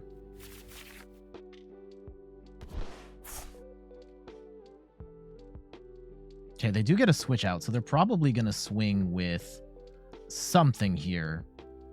And we would like to keep Urshifu alive for G-Max Rapid Flow. So if anything's going to take a hit, I don't necessarily want to give up anything. We need the Alakazams. There's a bunch of stuff. Okay, let's see it. They might have backed themselves into a corner here. Oh, they can retreat. They can still retreat.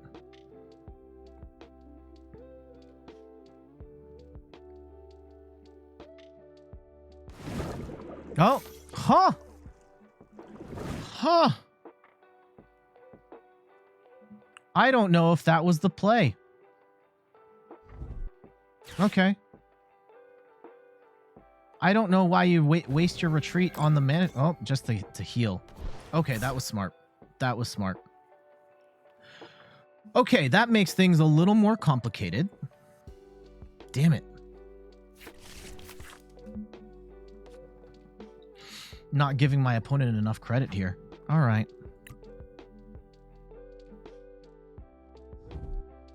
Okay, and they're going to escape rope. And we will... Do we cough up an Inteleon here? I don't want to give up the Alakazam, though. This is not ideal. Let's go Inteleon.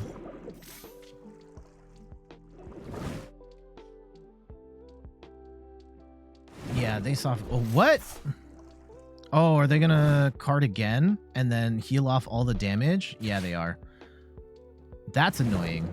That's profoundly annoying. Oof. Big oofs. Okay. What? And they run Mirage Gates? That feels kind of silly, but okay. Sablezard usually doesn't run Mirage Gate whatsoever, but alright. We still might lose. I can judge their deck all I want, but right now it's not looking good for us.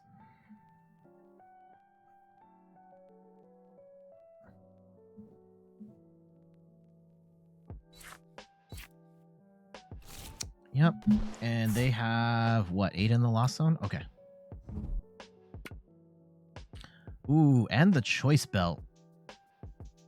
Okay, we're going to do 140 here. Yikes. And yeah, healing all the damage was very cringe. Now,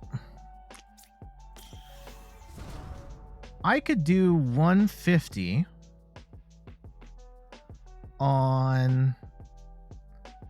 I don't think we do, though. I think we...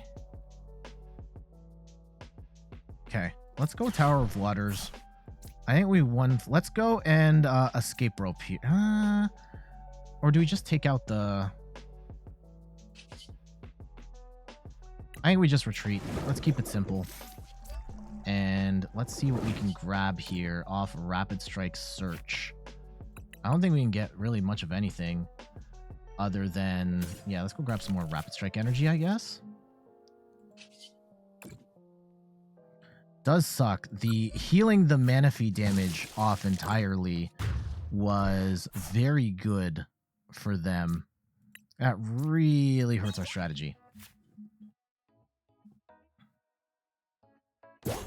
Really, really, really hurts our strategy.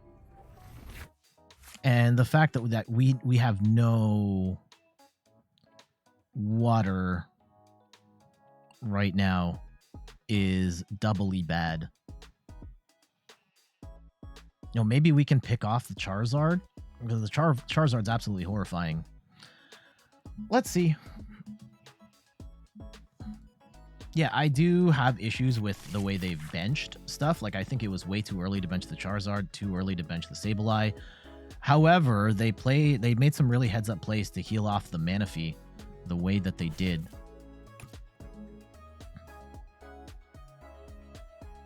And that makes things difficult.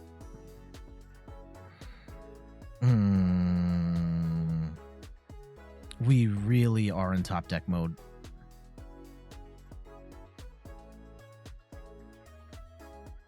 Okay, are they stuck? No, they are not stuck. And they will be swinging again.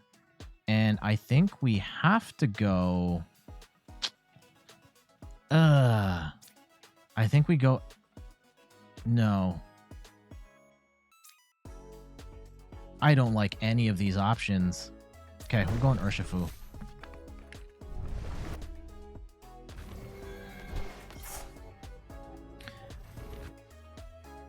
That does kind of suck, because now we can't Gale Thrust for 150.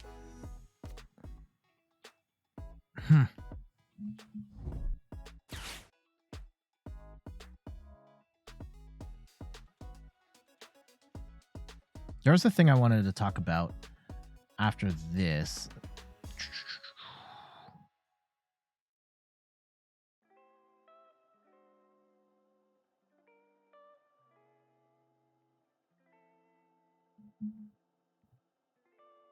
Okay, they are going to get the 10 here. And that's really bad for us. Sableye being able to take out the Octillery in one go is very disheartening. Well, let's see. I haven't agreed with all of our opponent's plays thus far. The healing was great. And that might be enough. But do they have the pieces? They might deck themselves out here too. Okay.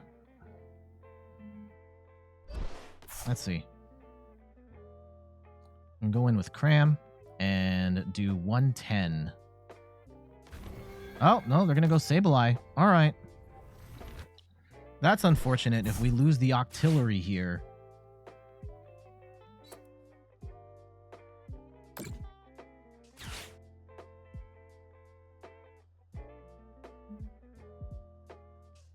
Yeah, I'd probably take out the Octillery and then put one on the Inteleon if I were them.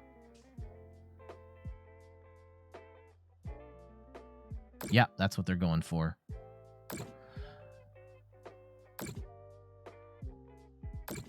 It does suck because, yeah, they still have... They can Sableye away the Remoraid next turn, which really limits our option. Ooh, they soften up the Urshifu instead. Okay.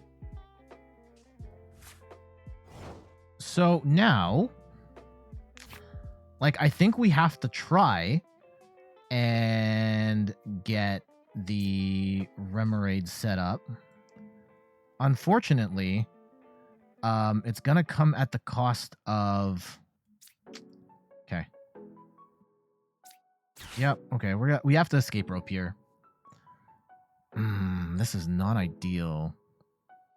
Because, yeah, they can bring in Sableye next turn and just take out the Remoraid, and then we're stuck again.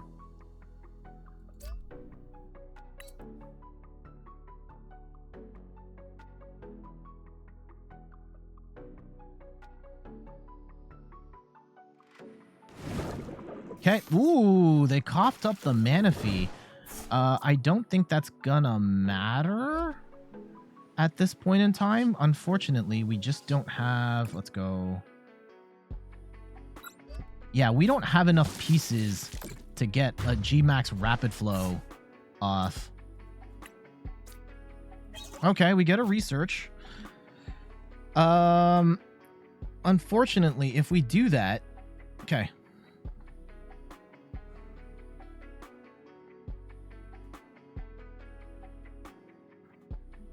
Let's see how they approach it. Let's see how they approach it.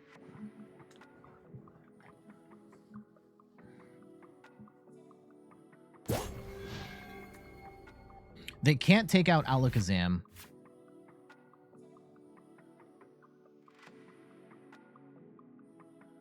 They probably have multiple Sableyes, though, and that's unfortunate. Can we just go without Remoraid? Like the Octillery engine? I think we might have to. I don't know how I feel. They have double Manaphy? Oh my goodness. Okay. Okay then.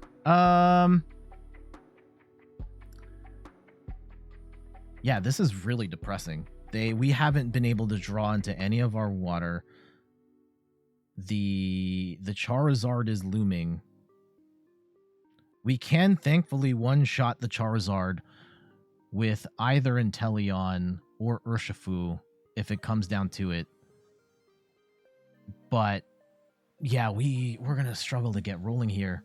How many Sableyes do they have left? Pokemon. So that's only one. They've got to have at least 1-2 more Sableye in the deck. So let's see how they play it. Okay, they're going to soften up this Inteleon. Sure.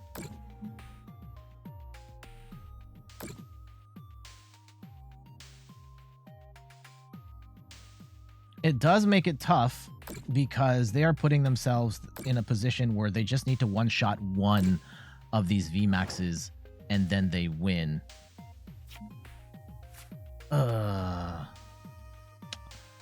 If we don't bench the Remoraid... Okay. I'm going to YOLO it. We're not benching the Remoraid. Okay. Okay. We do get a Tower of Waters play. Can we... Or we do get a water play here. Let's go double gunner. And we'll go 40. And is it worth... Yeah, let's move some of that damage from the Charizard to the Manaphy. And let's go GMAX Spiral.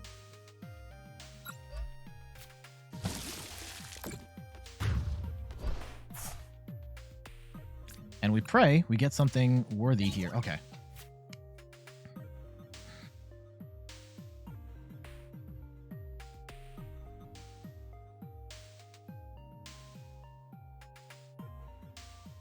We need...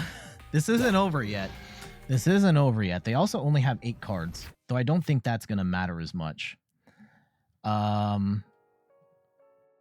We've got...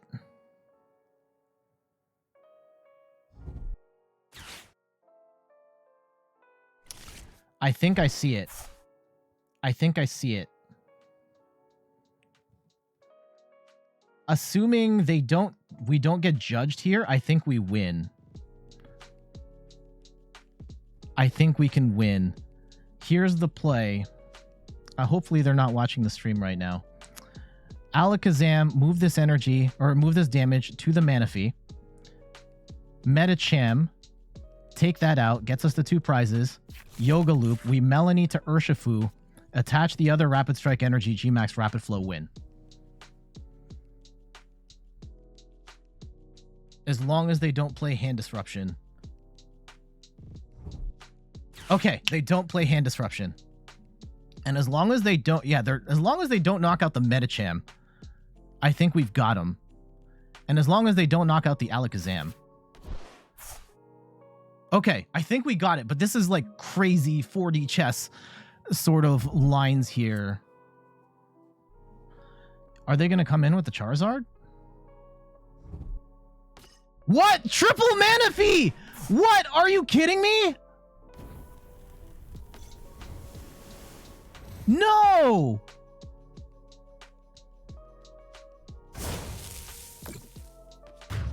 No! What mad lad runs triple Manaphy? Are you kidding me? Are you kidding me?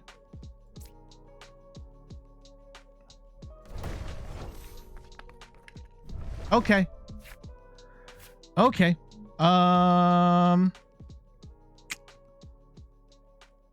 Hold on.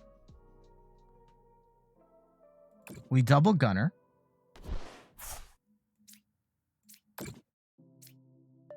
Okay, can we still get this? Can we still get this? If we go move 1 here, and then can I finesse this in a way where we, okay, Yoga Loop, and we move 1 of the damage to this Manaphy, right? And we leave it at that. And we Yoga Loop the Manaphy to then take 1 prize. And we can do 140 or 150 with the Urshifu, right? And we can't Gmax Rapid Flow right now. That is the big thing that really sucks right now. But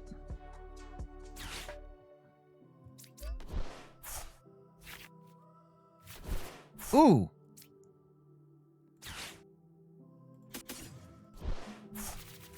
Okay, so what if we did double gunner again?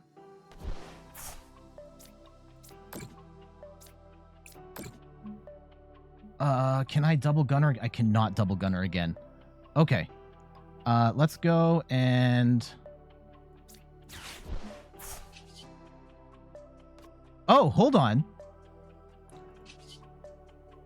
Painful spoons. Here it is. Here it is. Here it is.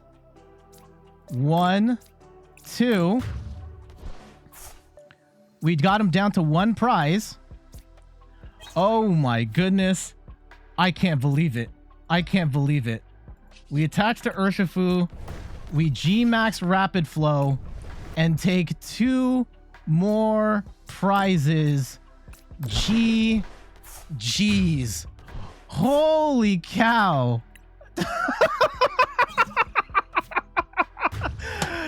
Off triple Manaphy.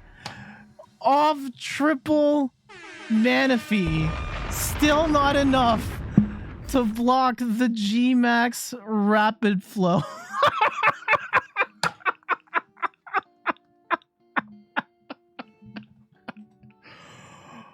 Oh my god. And with all the healing too, we still finesse them.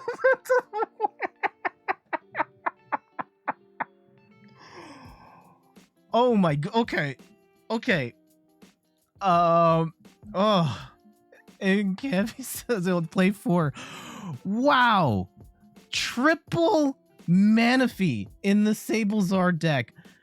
And we somehow still found a way to crack through all 3 and take the win. So yeah, that's there it is. We started poorly. I thought we weren't going to make it. But being able to take the prizes where we could, get the damage where we could, and just continue to fight for yoga looping, taking the extra prize, being able to then take out the 3rd Manaphy with the Alakazam just to open it up to then use G-Max Rapid Flow. Absolute 4D chess moves. Up until like the very moment, once they put down the 3rd Manaphy, I was like, oh my god. But we were able to pull away with the win with like maybe the coolest play I have ever made in my life. GG's. Oh my goodness. Okay. Whew. So yeah, I still feel a certain way about the deck. But if you really want like to play something cool and different and can do some cool things against Lost Box in particular, yeah, this is an interesting combination of a deck. Okay, I'm gonna take a quick second. I need to step away for a minute, and then we will talk about I wanted to try something different here. I wanted to talk about like the current competitive meta relative to the last one, share my thoughts on how I think things have played out, and just kind of some thoughts on like did it live up to the hype, yes or no, and just kind of break down like where decks went. So Calface, I'm gonna put you in charge of the stream for a quick sec, and I'll be back.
Yeah, Manaphy.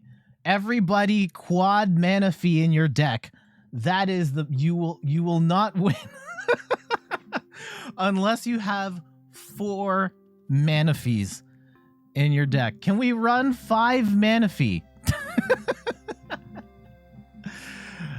Oh, that was wild. I was not ready for that. I don't think who's ready to fight triple Manaphy, especially for an Urshifu deck, and that's the last card you want to see, and they had 3 of them, and somehow we still won. Absolutely insane. Absolutely insane. I might need to make that its own video. Yeah, I actually should record a bit because I might choose to just make that its own thing. Because that match was absolutely insane. Italian special event is over. Hey, Antihero Chris, welcome back. Who won? That's it. Let's look together, right? Twitter. Oh, there it is. It's Lugia. Surprise! It's Lugia. Lugia's a good deck. Lugia won. Good job. GG's Max Tobert. And the top 8, 3 Mews, 2 Lugias, 2 Lost Box, and an Arctina. All right. Against DTE Mew, yeah. That's a tough match for Mew, unfortunately, with the way that deck shakes out. So it probably was a squash at the finals, but yeah, GG's. Okay. So we're gonna try something a little different here. I wanted to take a moment to talk about the Scarlet and Violet meta and talk about the kind of the decks that made a difference, some of the decks that were kind of disappointing, and just kind of use this to encapsulate what the Scarlet and Violet meta was. And I'm going to talk about it, competitively, but maybe a bit more of a slant on PTCG Live, because that's what I'm familiar with. And the meta of PTCG Live is not quite the same as it is in competitive play. So I'm swinging for the fences here. I turned off channel points. Again, I'm going to be a bit slow to respond to the chat. I'm just going to rant, grab some popcorn, enjoy. And when I say goodbye to YouTube, when I say goodbye to YouTube, I am not saying goodbye to you guys on Twitch. So stick around even after I'm done. So here we go. The Scarlet and Violet meta of the Pokemon trading card game is just about done. Paldea Evolved, by the time you watch this, is officially live on Friday. It might be out on PTCG Live right now. But in any case, the new era of the Pokemon trading card game is here, and I'm really excited for the way that Paldea Evolved could potentially shake up the meta.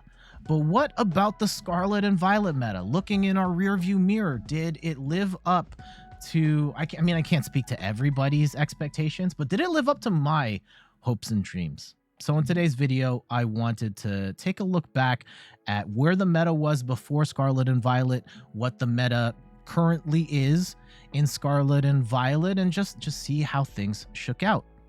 I'm Jet from inthirdperson.com. Make sure to like the video, subscribe to the channel, and let's talk about the meta and where it was and where it's going.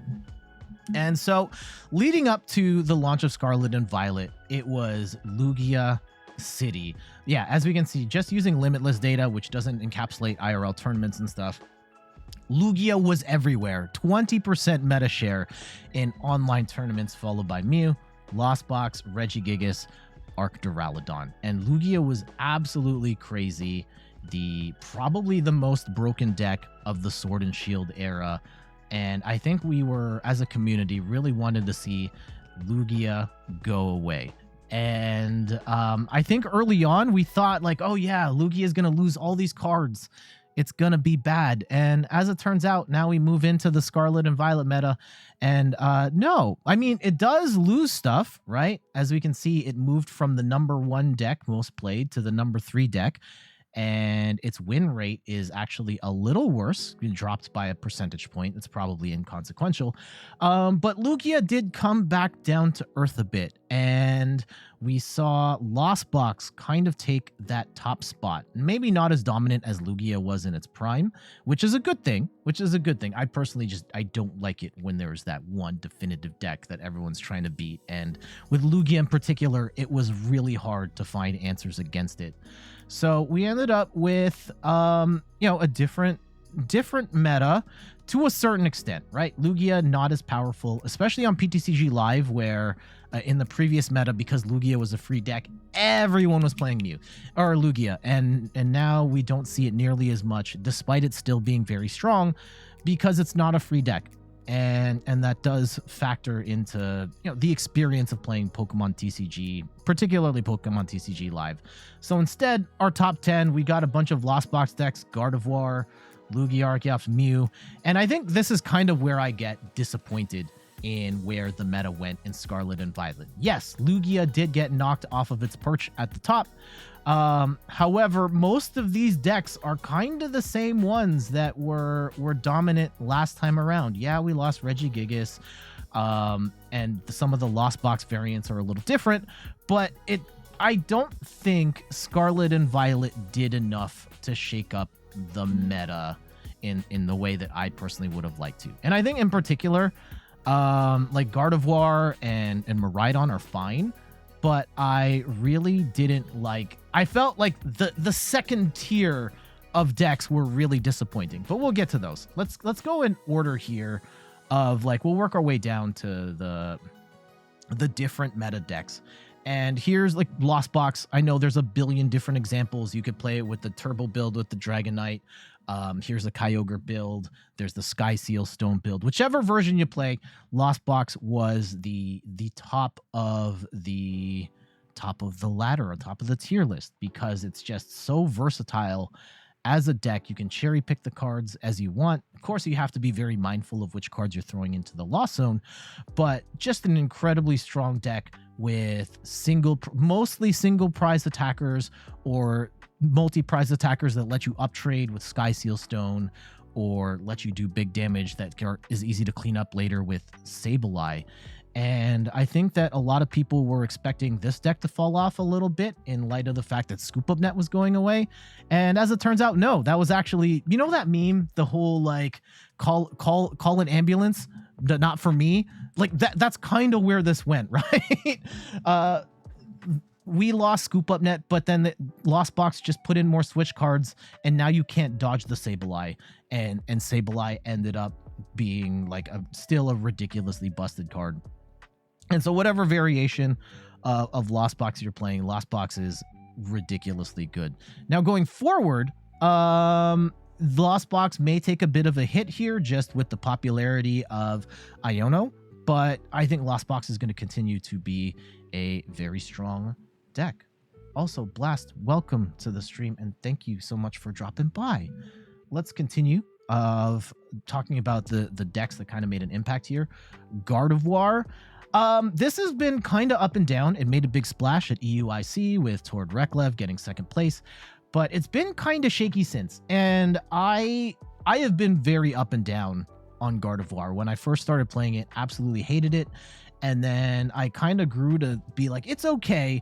I just don't like the fact that it takes so many turns to set up. You're almost always playing from behind. There are a lot of moving parts in this deck that can fall apart.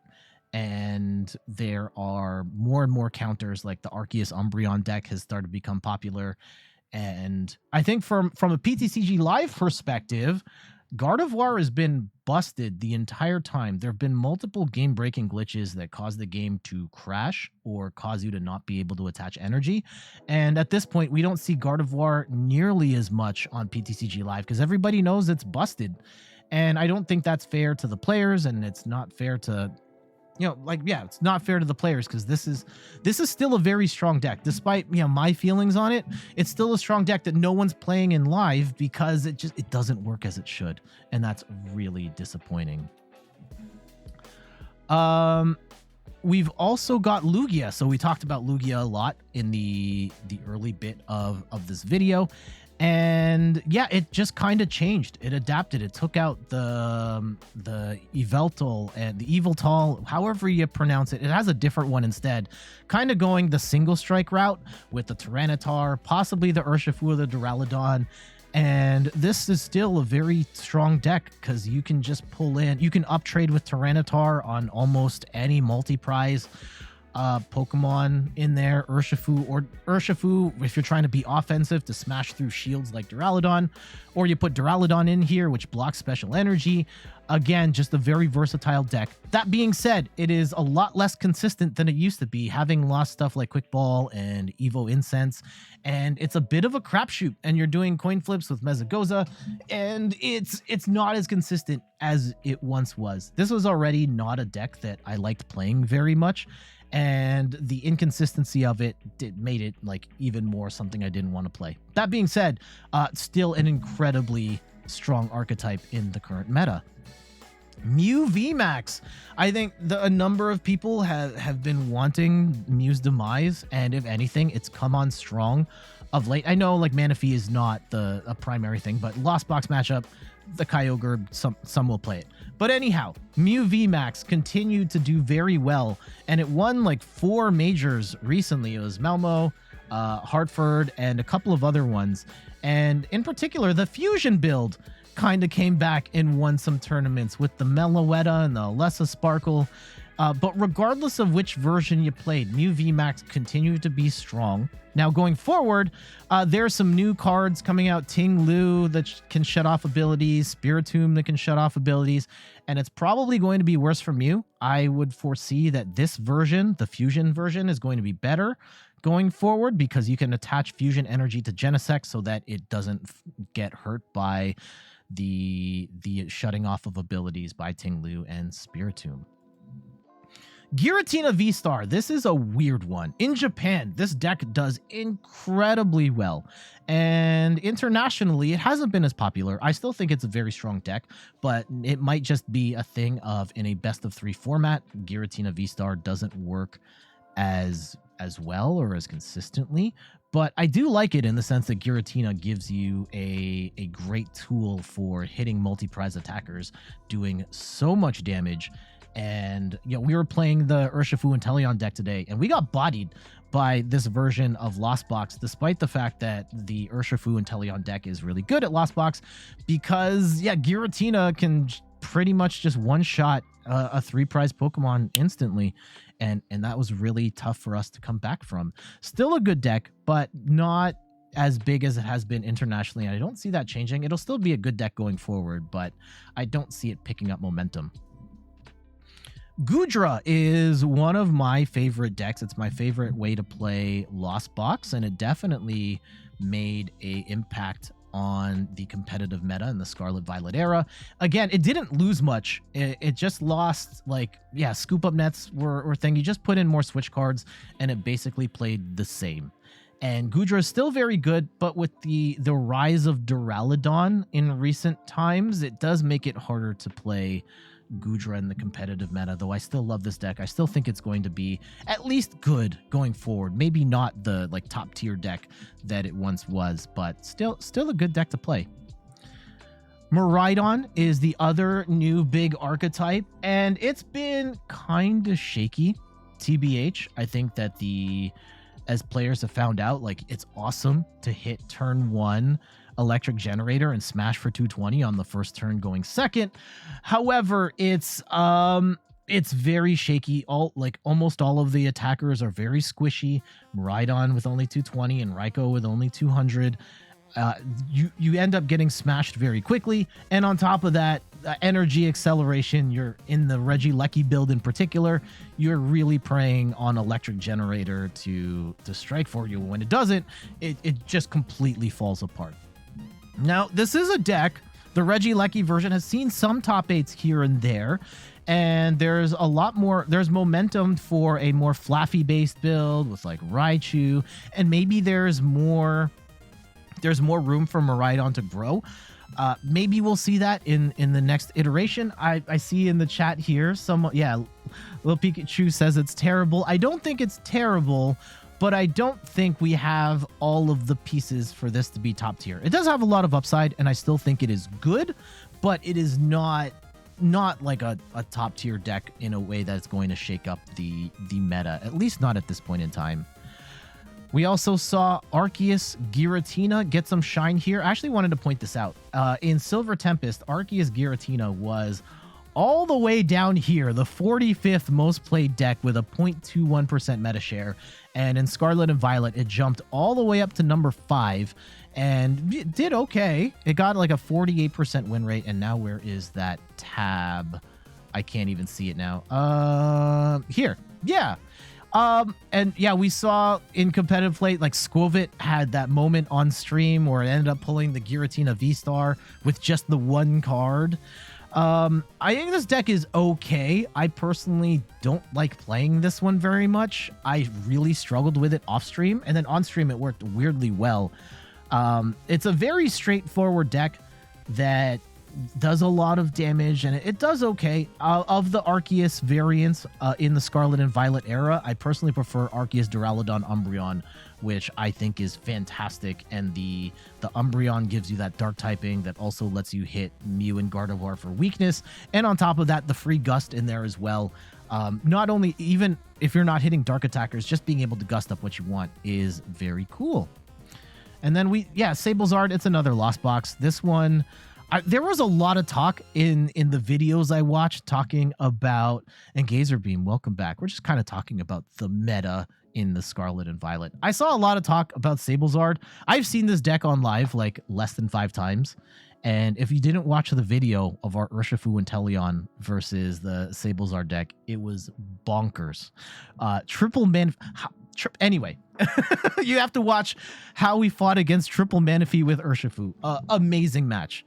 I didn't see this one much on live. When I saw Lost Box all the time, and people were deferring to either the turbo build or a single prize build, and not so much this one. I still think this one is good, but maybe not the powerhouse that it once was, particularly in the Lost Origin meta. Yeah, you get Lost Zoned with the Radiant Charizard, and then that's kind of it, right?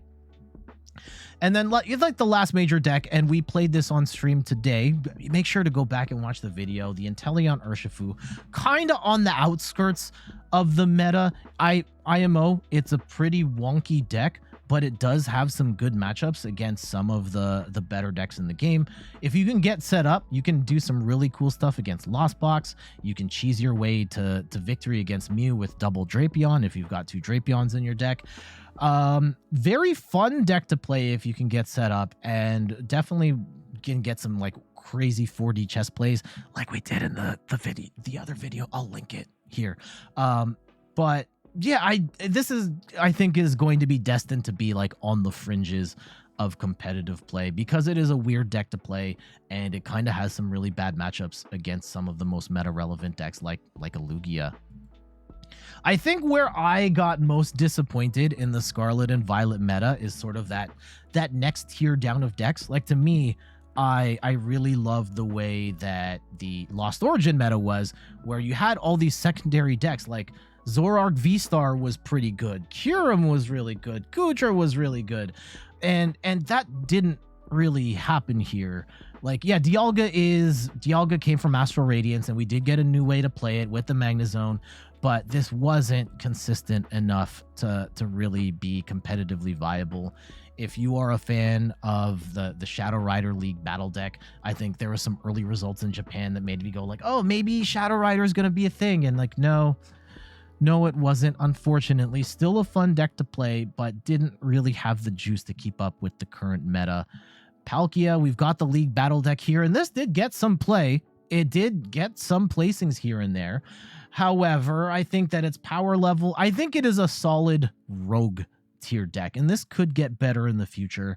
But yeah, Palkia just again on the outskirts of being meta, but still a very good and very fun deck to play. At least it was good and fun. The big disappointments to me, again, like those secondary decks, I thought Oinkologne was not nearly good enough to hang, and neither was the Dondozo Tatsugiri. I call it the Rip Bozo deck. I don't think there is just enough Pokemon recovery in the current card pool to make this deck work. That being said, with Super Rod coming back, maybe there's a home for this going forward. And then, yeah, Spidops. Like, I love Leafeon VMAX. Shady Dealings, Leafeon VMAX is one of my all-time favorite decks. And it's been really sad not only having Leafeon VMAX, but like not having a good grass deck. We have not had a viable grass deck in the meta in like a year. And I was really hoping that Spidops could be the thing that helps get Leafeon back to the forefront. And at this point in time, like, no, this wasn't it at all. And so, yeah, that's just kind of a look back at the Scarlet and Violet meta. A little bit of a different video there. I am sad to have seen certain cards rotate out. I will admit I'm sad to see Shady Dealings go. I'm really sad to see Crobat go. Not as sad to see Marnie go. Iono is going to replace that anyway, and that one's much better. I did like how the meta was able to bring Lugia down a notch and kind of democratize the power at the top a little better. However, I was ultimately disappointed in the fact that it kind of was the same deck still in the top running, and the new stuff didn't quite hit the way that I'd hoped it would. However, with Paldea Evolved coming out, we're seeing Chien-Pao, we're seeing Iono, we're seeing Ting Lu, we're seeing Reversal Energy, which could really shake things up. I am hopeful, just hopeful to see more competitive decks in the meta. But what say you? What did you think about the meta of Scarlet and Violet? Let me know in the comments of this video. But in the meantime, we got to get going. Thank you so much for watching. Twitch, stick around, but to our YouTube friends, we got to get out of here. Before we go, some quick plugs. You can find me on all the things: YouTube, TikTok, Twitter, and Instagram at In Third Person. You can find me on Twitch at In Third Person, where I stream the Pokemon trading card game every Sunday at 10 a.m. Eastern Time. And check out the website, inthirdperson.com, for more articles and videos on video games, board games, and other nerdy pursuits. So until the next one, I'll see you later. Bye-bye.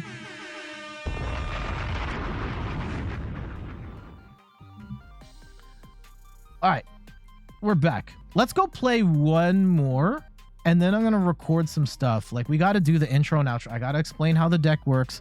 I got to do... Yeah, we'll do the intro and outro. I'm going to record some stuff after, just in case I end up using that Lost Box Sablezard matchup as its own video, which I think we might have to. Like, how could I not make a video on triple Manaphy? Triple Manaphy. I'm never going to get over that. Triple Manaphy with an Urshifu deck, and we somehow still won. That is the stuff of legend right there.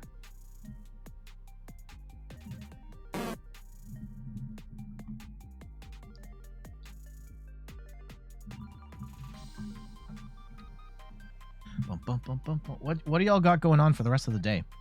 We're gonna have some lunch, and we're gonna try and see my parents today. Our hand is a little sparse right now. I would like to see some more stuff here, and we're playing against Arceus Giratina. Okay. This is not ideal. I don't think the Urshifu... Oh, God. Okay. We definitely want Urshifu. We'll put some energy on there. And, I want...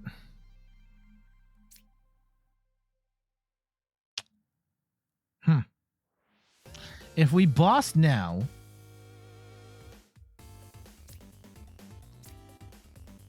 I think this is a bad matchup for us regardless. I think we Lumineon for research, and we try and get a better start. I guess we could Korrina as well. Nah, let's not. Let's research. I know we're going to get rid of some Rapid Strike energy. This is not a good matchup for us. Oh my goodness. Okay. Let's go Heavy Ball. We get another Urshifu. That's okay. And we really want... Let's go grab Battle VIP Pass. And what do we want here off the VIP Pass?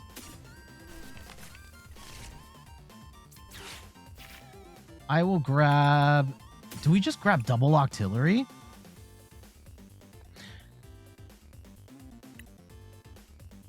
Or are you grabbing Inteleon? We're probably going to lose the Inteleon, right? Let's go double Octillery. Or double Remoraid. Okay.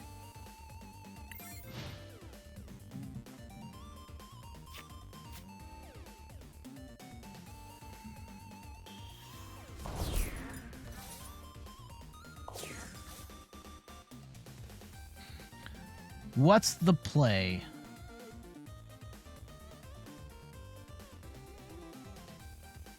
If we can swing... Like, are they going to knock out the Inteleon? Is $1 million question. It might not be the $1 million question.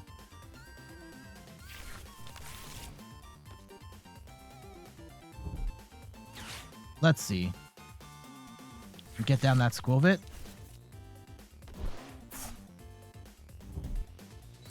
DTE. Just take the 180. Just take the 180. It's cool. It's cool. No! What are they gonna boss up? The 2 prizes right there does suck. The 2 prizes does suck. Now...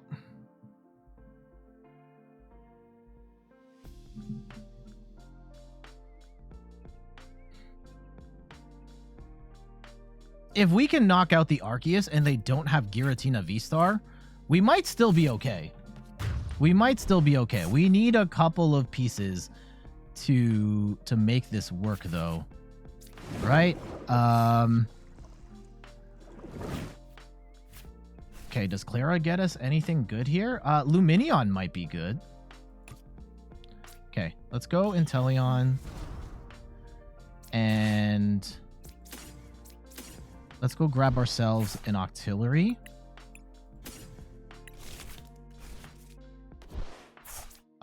Actually, 2 prize Urshifu.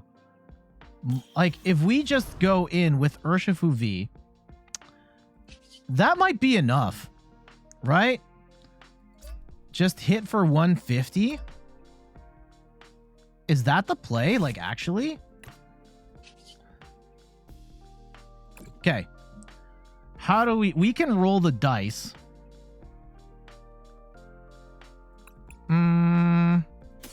Okay. I'm going to roll the dice here. Let's go. Oh, God. Okay, so we didn't get it. Damn.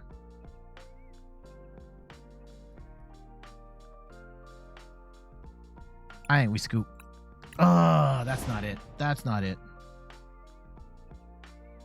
Squawkabilly EX with extra steps. Damn. Let's try one more. Let's try one more. That was not... Maybe there's a world we could have turned that around. But that was going to look bad. Yeah, my concern... Like, we could have gone in with the Urshifu and took it out. We would have hit it for weakness for 300. They get a Giratina V-Star, hit it for 180, then we'd be screwed. I mean, maybe we would have had one more turn, but man, we are playing against everybody we've played has been like really high up. Okay, let's go Tails. No, Sobble! My boy letting me down. Oh, I can't wait for Squawkabilly. Yeah, I miss Crobat so bad. And I personally would prefer... I mean, Crobat is definitely better than Squawkabilly, but I understand why we don't have...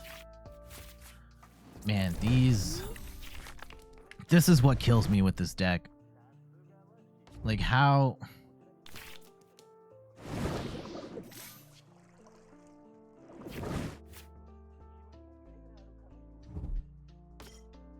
Okay, Lost Zone, Giratina. They don't have anything though. Okay.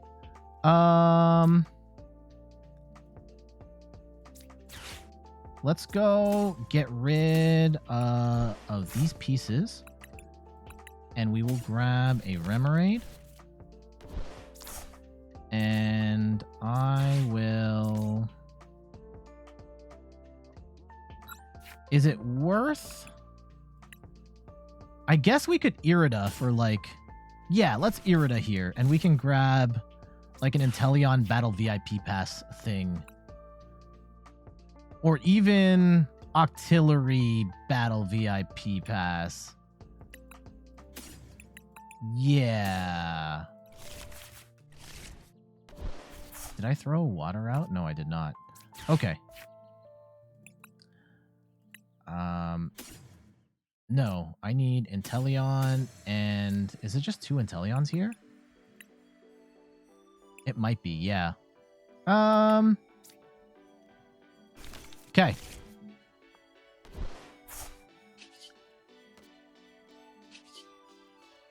And I think we wait. Oh, let's go retreat into Urshi.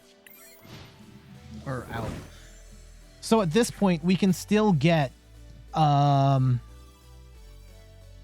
They have bricked really hard for... Okay. Not even having any comfies on the board is very good for us. That gives us time to do some stuff. Hey, Catanomics, welcome. And they had to get rid of the Thornton. I hate the Thornton so much. I have lost to that Thornton more than I... Huh! Okay, bench 2 Giratinas. That's fine. Hopefully that's it.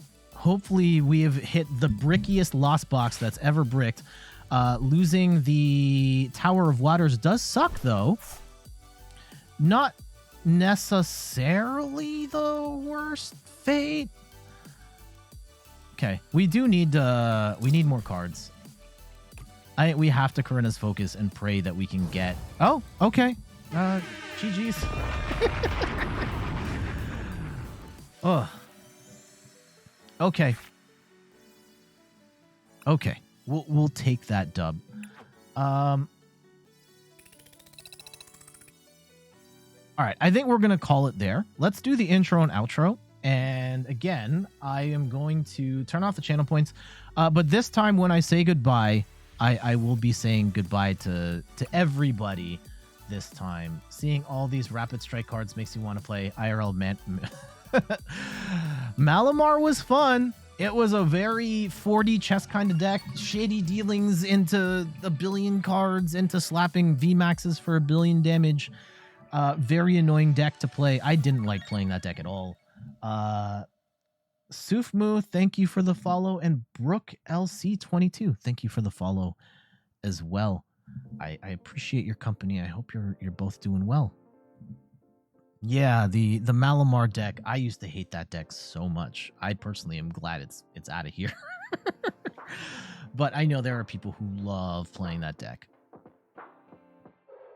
And I got so mad. It was another one of those, like, every time I play the Malamar deck, I never get set up, and my opponents always get the cards they need.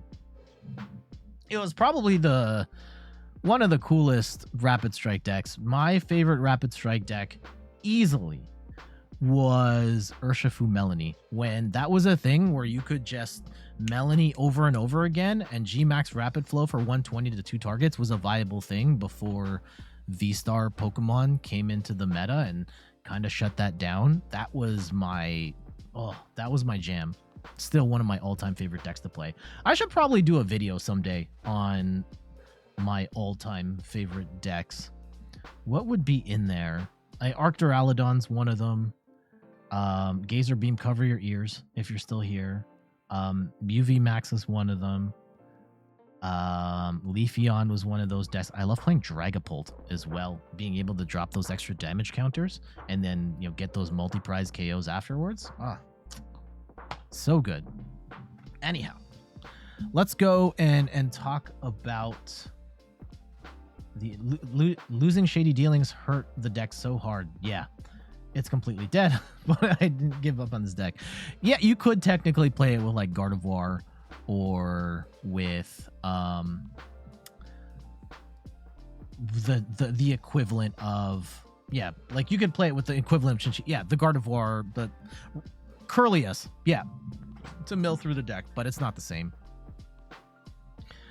All right, so we're gonna do the explanation for the deck, and then we are going to roll out. So actually, before we get into this outro here, thank you to everybody that dropped by in the chat today. Antihero Chris, Caden Ride, Mr. Bartman, Lil Pikachu, Gazer Beam, Solomon 514. I recognize there was a bunch of messages I missed during the meta discussion that I probably should have gotten into. Gazer Beam, read that. Sandbont Live. I'm just reading up scrolling up the chat. Blast 4X. Who else was here? Cowface, Kavnipoff, Pokemon Zinc, Mrs. Dirty Hurts. Who else was in here? Mr. Bartman, Frodo, Mithra, Beata, Lil Tone, Mighty Mo. Making sure I can shout out everybody that was here, at least as far as I can go. Catalyst Bones, JF Raptor, Lil Tone, The Last Salty Dex, and everybody else that I missed, everybody that was lurking here. Thank you all for hanging out. I truly appreciate your company, and I hope that you enjoyed mine as well. Thank you to everybody that followed the channel. Sufmu, Brooke LC22, Sendbot Live, Miner Trader, Pokemon Zinc, Mrs. Dirty Hurts, Caden Ride, Super Fern, Tribal Chief 99, Cowface, thank you for the sub. Frodo, thank you for the sub. Ketonomics, thank you. Mithra Beata, Contact, The Last Salty Dex, Crabcore. Man, the support y'all have blessed me with. Like, I truly appreciate it. And we're almost at 1,000 follows on Twitch. Are you kidding me? Much appreciated. Much appreciated. Y'all are the best. Y'all are the best. Antihero Chris says you deserve way more viewers, to be fair. We're working on it. I don't think anyone deserves anything. I got to put in the work to get to where I want to go. And if I want to go higher up, then yeah, I got to do more. I think the big thing is real talk. I think that I probably need to stream at least. I don't think, like, I am not of the mindset that you have to stream every single day, grind culture. I think it's a terrible idea. I would, if I really wanted to be about this life, I think I'd stream at least one more day a week. I used to stream one more day a week. Unfortunately, family obligations. I wouldn't say unfortunately, like I'm taking care of my son and help and working with my wife to make sure our family runs. That's why we don't stream on Wednesdays anymore. That's been amazing.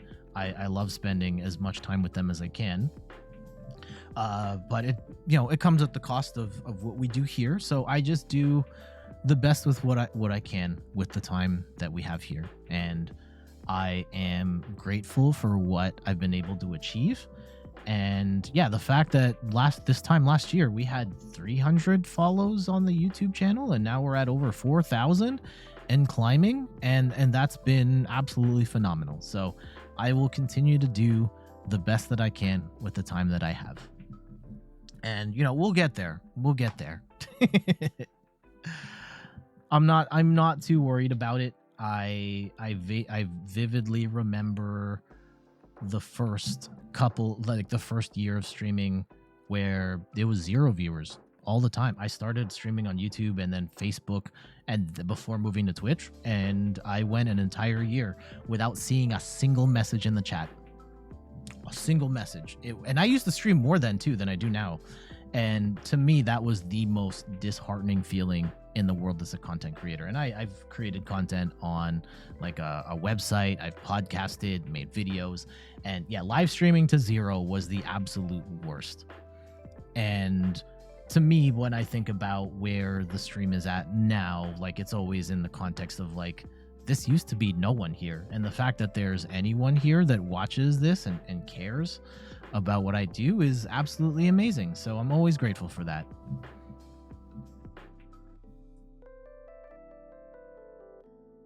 You know, and at this point, this is not my full-time job. I don't realistically think this is going to be my full-time thing. So like I just continue to do this out of the love for the game, the love of streaming. Anyway, enough ranting. Let's go talk about this deck.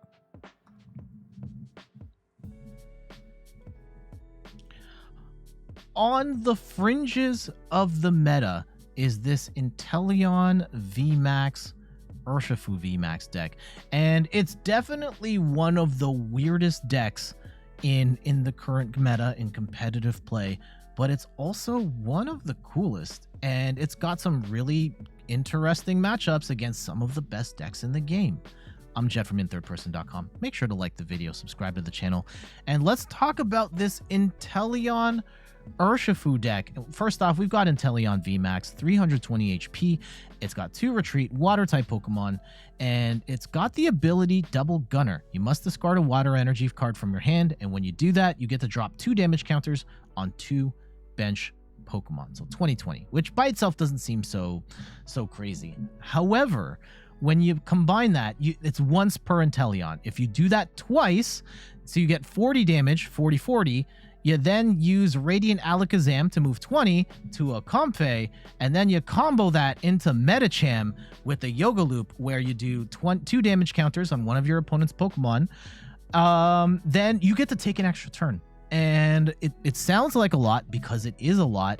However, it lets you take multiple turns and lets you steal extra prizes in the process. And off the Medicham, you could then potentially even go into Rapid Strike Urshifu to take 2 or 4 prizes after you get that initial prize, which can be absolutely backbreaking, particularly to the Lost Box deck.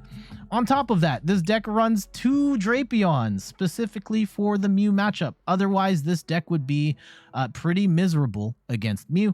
However, if you can get set up enough, you can have an easy way to move Drapion into the active each time and knock out a Mew VMAX. No problem. Now, it's not perfect, but this is your best chance at winning the Mew match. So generally speaking, you're trying to set up multiple Inteleons to then discard the water energy to get that incremental damage on the board. You are then using Alakazam to move that damage to wherever you want it to go, and then use Medicham to hit the Yoga Loop and get yourself an extra turn to then take more prizes, either with Inteleon or with Urshifu, which is also good for hitting Arceus for weakness, as Arceus is getting more popular these days. And the kind of the backbone of the whole thing is Octillery, which with its Rapid Strike search ability lets you grab 1 Rapid Strike card of your choice, which could be a Remoraid, Octillery, either of the Inteleon cards, either of the Urshifu cards, or the Medicham. It's a very tough deck to play, but you can make some really cool combos happen with it. With trainer cards, we've got only 1 copy of Boss. Boss isn't as important here because you're spreading damage around with damage counters, but still having that 1 Gust is nice. Heavy Ball, just in case you prize an important piece like the Medicham or the Alakazam. 4 copies of Research. I do find that even with 4 Research, this deck can be kind of bricky. However, having Research does give us the opportunity to dig through our deck a little deeper. 2 copies of Escape Rope. Yes, you're going to have Tower of Waters in the deck, but in case you get something like a Drapion or an Alakazam stuck, you can use Escape Rope to get out of that situation. 2 copies of Forest Seal Stone, which when attached to a Pokemon V, lets you get 1 card of your choice. This deck doesn't have any V-Star powers in it, so Forest Seal Stone is really great for getting that combo piece you need to finish things off. We've also got 1 Echoing Horn, which is here for Urshifu in particular, where you can gust up a card and then snipe it down later if need be. 1 copy of Cheryl. This is for healing off your Pokemon, especially with Inteleon and Urshifu oftentimes discarding energy. You can use Cheryl, heal off damage, and then attach energy and attack again. 1 copy of Korrina's Focus, which gives us a draw card when we don't have anything else, and we can use Octillery to search this out. 2 copies of Irida. This one is a cool card in the sense that it lets you get a water Pokemon and an item, and that item can be Nest Ball, Ultra Ball, it can be Battle VIP Pass. Also helps to get the Inteleons on the board as well. 2 copies of Melony. This is to attach the water energy, ideally to Urshifu, so you can get back-to-back rapid flows in scenarios where that's possible. 3 copies of Tower of Waters. We are doing a lot of retreating in this deck, especially if you're trying to get Gale Thrusts with Urshifu, so having the Tower of Waters is pretty clutch there. Clara to recover cards, whether that's Inteleons, Urshifus, and also big for getting the water back so that you can discard that water with your Inteleons to do even more damage, counter damage on your opponent's bench. 1 copy of Energy Retrieval to get that water energy back, kind of like Clara, but it's item-based, and 4 Ultra Balls. Last but not least, we've got 4 Rapid Strike Energy and 6 Water Energy. Let's go see how the deck works.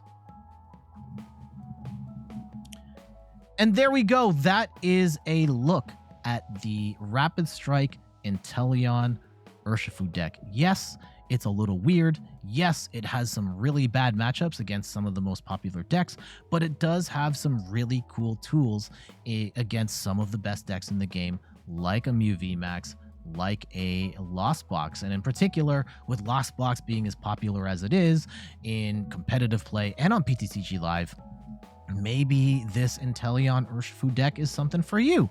That being said, it's also a really hard deck to play. So if you're new to the Pokemon trading card game, I wouldn't necessarily recommend trying to do this like first thing. However, just one pro tip. I had meant to make this a separate video in and of itself, but even if you don't have the cards, what you can do is copy the deck list from me, go and paste it into your own copy of PTCG Live, and even if you don't have the deck, you have the cards, you can click test deck and then play against the computer. Yes, the computer has terrible AI, and I'll show you actually an example of that right here. This is, again, I meant for this to be a separate video. I'm going on a tangent here. So here's the deck. I don't have these Celebi cards, right? I can still test the deck even if I don't have those cards. So for a deck like Urshifu and Inteleon, which can be kind of tough to play, but you're interested in it, try out the deck against the computer. You don't have to spend any credits. Yeah, try out the deck against the computer, see if you like it, and if you do, then invest. If not, that's cool. Don't worry about it. So yeah, that's going to do it for today's video and today's stream, actually. Thank you so much for watching. Before we go, some quick plugs. You can find me on all the things: YouTube, TikTok, Twitter, and Instagram at In3rdPerson. You can find me on Twitch at In3rdPerson, where I stream the Pokemon trading card game every Sunday at 10 a.m. Eastern Time. And check out the website, in3rdperson.com, for more articles and videos on video games, board games, and other nerdy pursuits. So until the next one, I'll see you later. Bye-bye.